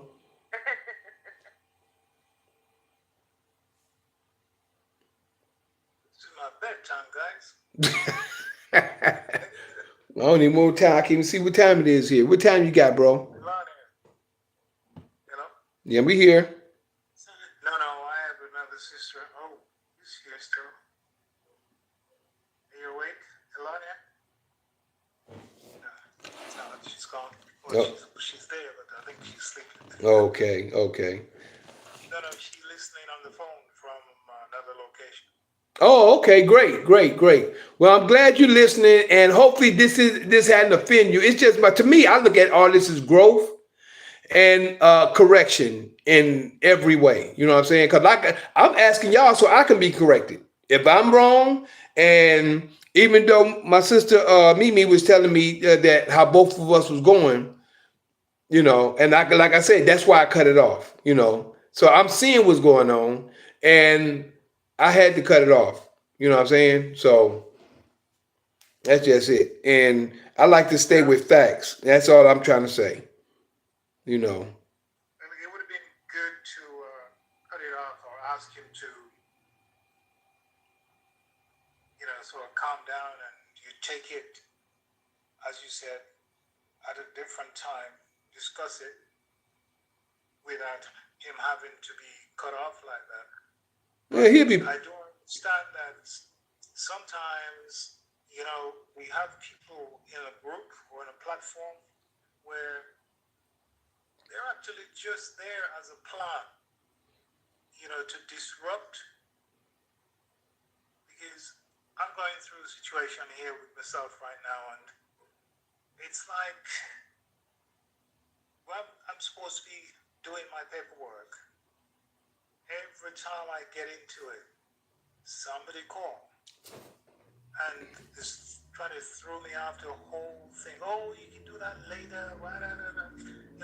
So we have to be very, very careful, because we're all on a different spiritual path. We all are growing differently. So those who are strong, who's been there before, need to continue on that path and direct, when possible, those ones who been used, I would say, by the system, because from my understanding, the Lucifer or Satan, whatever you call him, cannot read your minds, but by your action, he can throw in, they say, the spanner in the works or something in the works to disrupt everything. Yep. Yeah, so those things that we have to be aware of, and not to lose our core or lose what we are actually here for. You know. Lavnia, she's awake. Have you got anything you would like to say, reference what you heard? I could hear you snoring. Okay. I did. So, anyway, Mikhail, that's what I've got to say. But I do hear it from time to time. And I thought, okay. But I think this is the first time you took the bait for a while. Yeah, you're right. You've seen that, don't you? And like I said, this has happened several times before, and I actually shared about that situation as well. And also, we where we at, and other than that, we just gonna keep moving. We just got to keep moving ahead. Now he ain't gone. I didn't kick him off. I didn't get rid of him indefinitely. I just took him off so we can get started. Because Yeah, you know what I really think it is, and because when I first started studying, I believe that we've been bamboozled for so long, and he sees that it works for them, and so he hasn't crossed over yet. So and he doesn't believe about the other side because he has never been taught the other side. So if you've been taught something for, I don't know how old he might be. I mean, if you've been taught this for 40 years, in a year or two, you're still not going to believe some of this stuff until you actually do it. So has he done any? Because you said that you know him, but has he actually done anything? Has he experienced anything? Has he even challenged the people who's been doing this to us? Has he even challenged them? okay, from what he shared, he said he made a DVD. I think because Cass remember this, he made a DVD that was helping people with mortgages and stuff like that. It was simple and stuff like that. He said he did that, and I said, man, that was good if that's what he was doing. But this was in the earlier years, long before I came about, before me and him was dealing with each other, before we was really connected, before he moved to New York. He shared that at a time before, but no matter what, it's all still in the public. It was just that, like I shared earlier, you can't go against the law. I don't care if you public or private. The law is the law. So by you standing on the law and knowing the law, he gave information that helped the people out.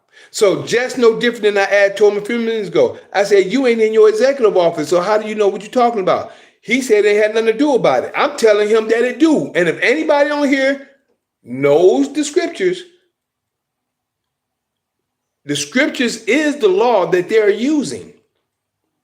But the point that the whole thing is, and I sure hate to say it because he's not here, but the point that my point of view, as in what I come to understand, is number one, he really don't believe in the Bible, no way, because I think he's a 5%er, and whatever way they think, because I knew a few of them when I was in Atlanta, whether it's 5% or not. The whole thing is, all I'm trying to share is, for what I come to know is, and trying to understand is that from the beginning of time, the same breath and the same consciousness, which is universal consciousness, from then is still here today, which is in the breath we breathe.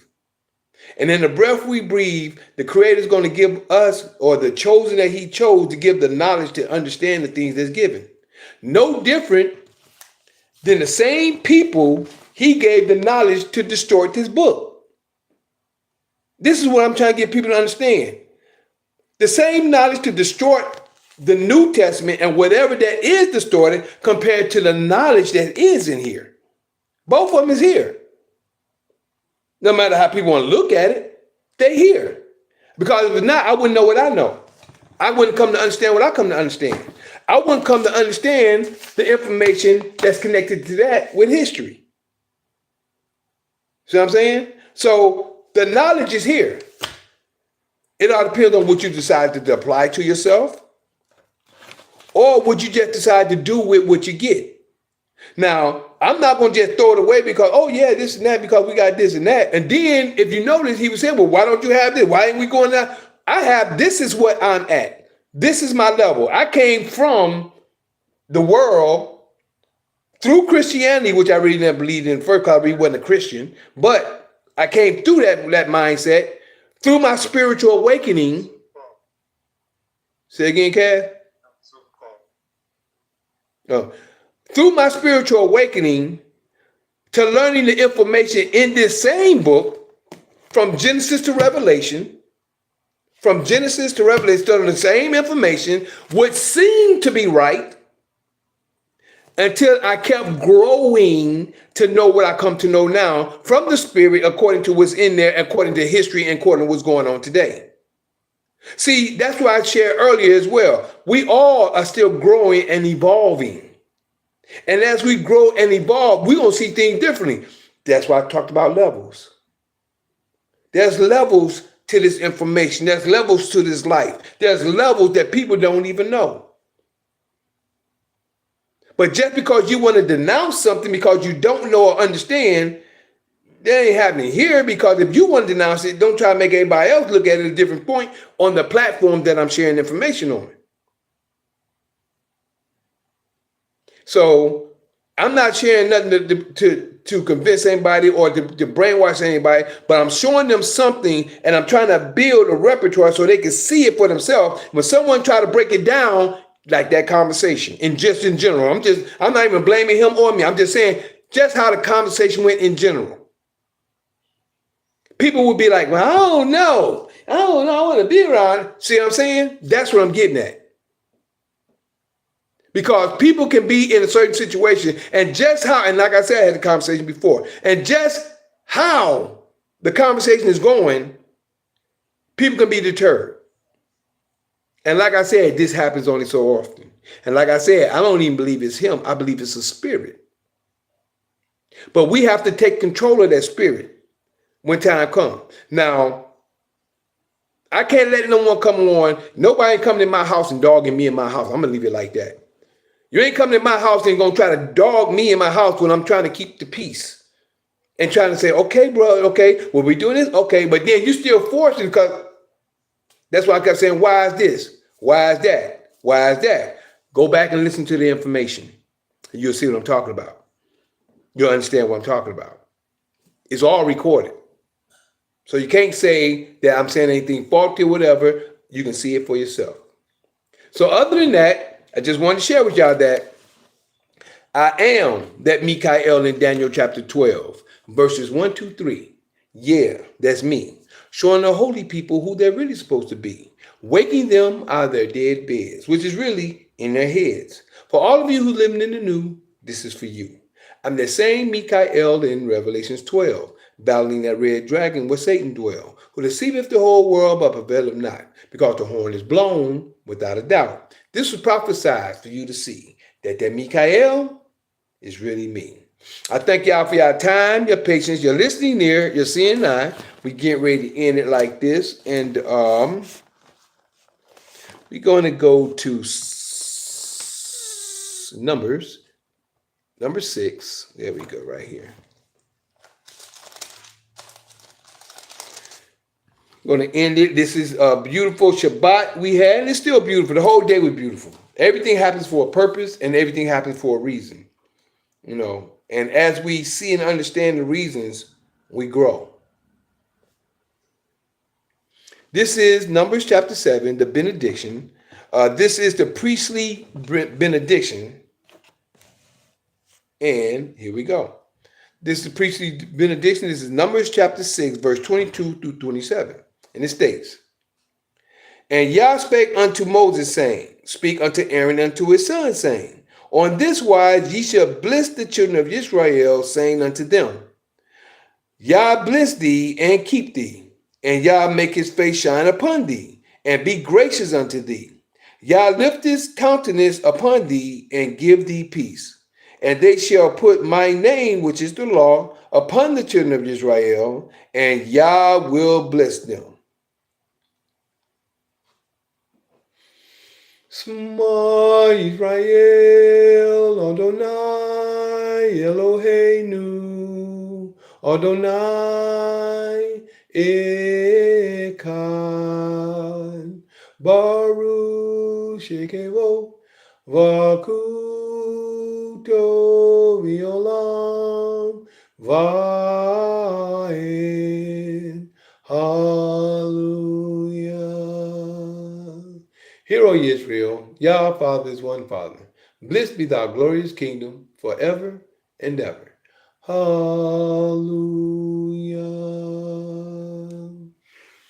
Thank you, Father, for the word. Thank you for your spirit. Thank you for letting us come to the knowledge of your truth, your information, and your understanding. We thank you, praise you, and bless you for all things. In your holy word and spirit we pray, and thank you for another beautiful Sabbath day. In your holy word we pray. Hallelujah. Hallelujah. Hallelujah.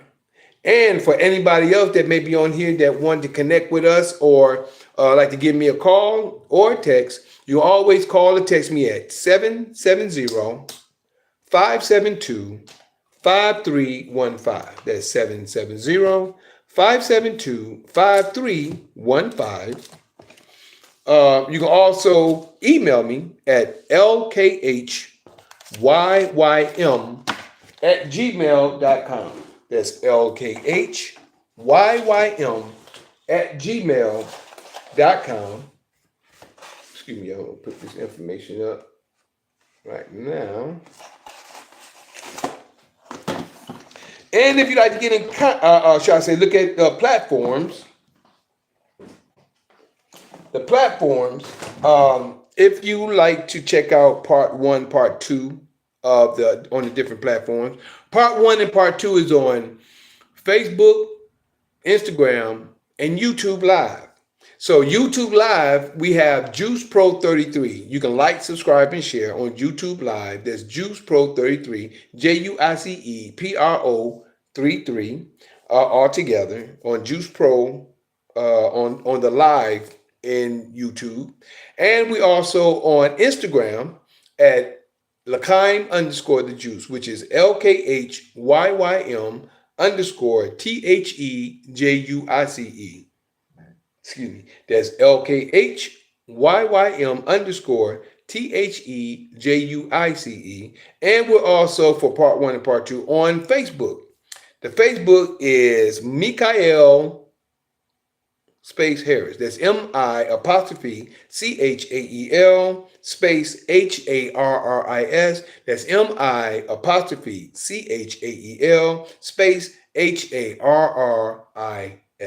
All right. That's part 1 and part 2 that you'll see from the information that we share. And on the full version, which is from Zoom, we place on YouTube, which is the full version under video. And YouTube again is JUICE PRO 33, Juice Pro 33. All together, one word, JUICE PRO 33. And please like, subscribe, and share. On the we're also on the full version on X, formerly known as Twitter. That's X, formerly known as Twitter, also under Juice Pro 33, which is JUICE PRO 33. That's JUICE PRO 33 on Twitter. Now, also for the full version, we're on rumble.com. That's rumble.com/LKHYYM. That's rumble.com/LKHYYM. We're also on patreon.com/LKHYYM. That's patreon.com/LKHYYM.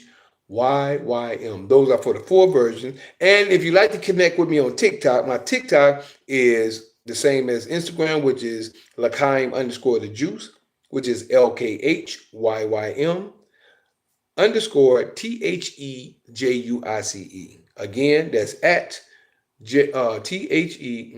at LKHYYM _ THEJUICE.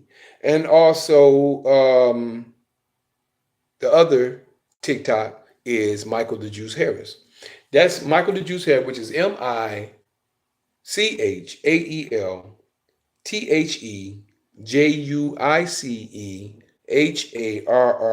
That's MICHAELTHEJUICEHARRIS. Those are my two TikToks.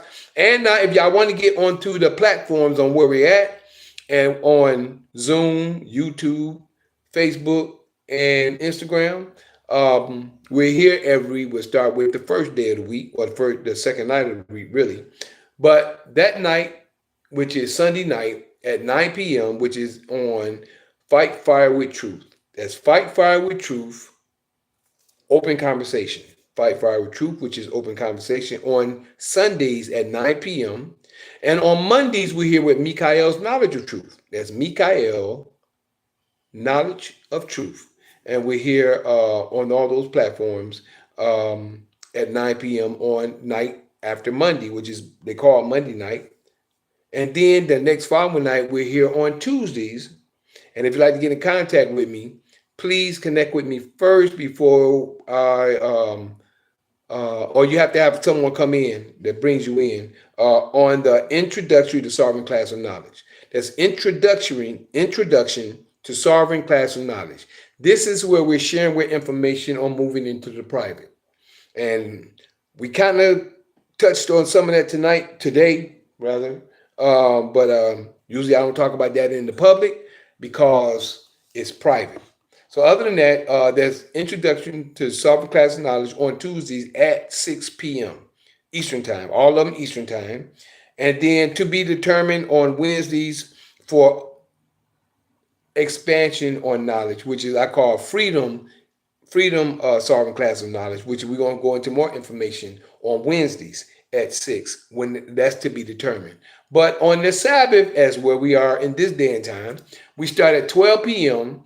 On the Sabbath at Eastern, which is Assembly of the Righteous on the Sabbath day. This is the Assembly of the Righteous on the Sabbath, which is where we are today. Other than that, I'd like to thank y'all for your time, your patience, your listening ear, your seeing eye, and I do want to apologize for the way things went during the last part of this conversation, whether it seemed confrontational or not, or just the way that it went.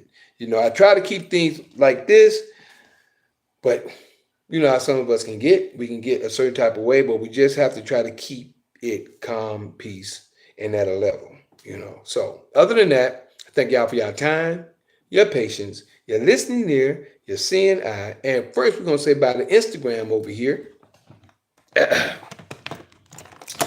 I'd like to thank you for your time, your patience, your listening ear, and your seeing eye. Appreciate, love you, and see you soon. Peace. I was looking at that because I might change the heading, but who knows? And over here on Facebook, called Tiger, how you doing out there? And Kedia Richardson, I don't know if y'all still there, but I'd like to thank y'all for your time, your patience, your listening ear, and your seeing eye. Appreciate, love you, and see you soon. Peace.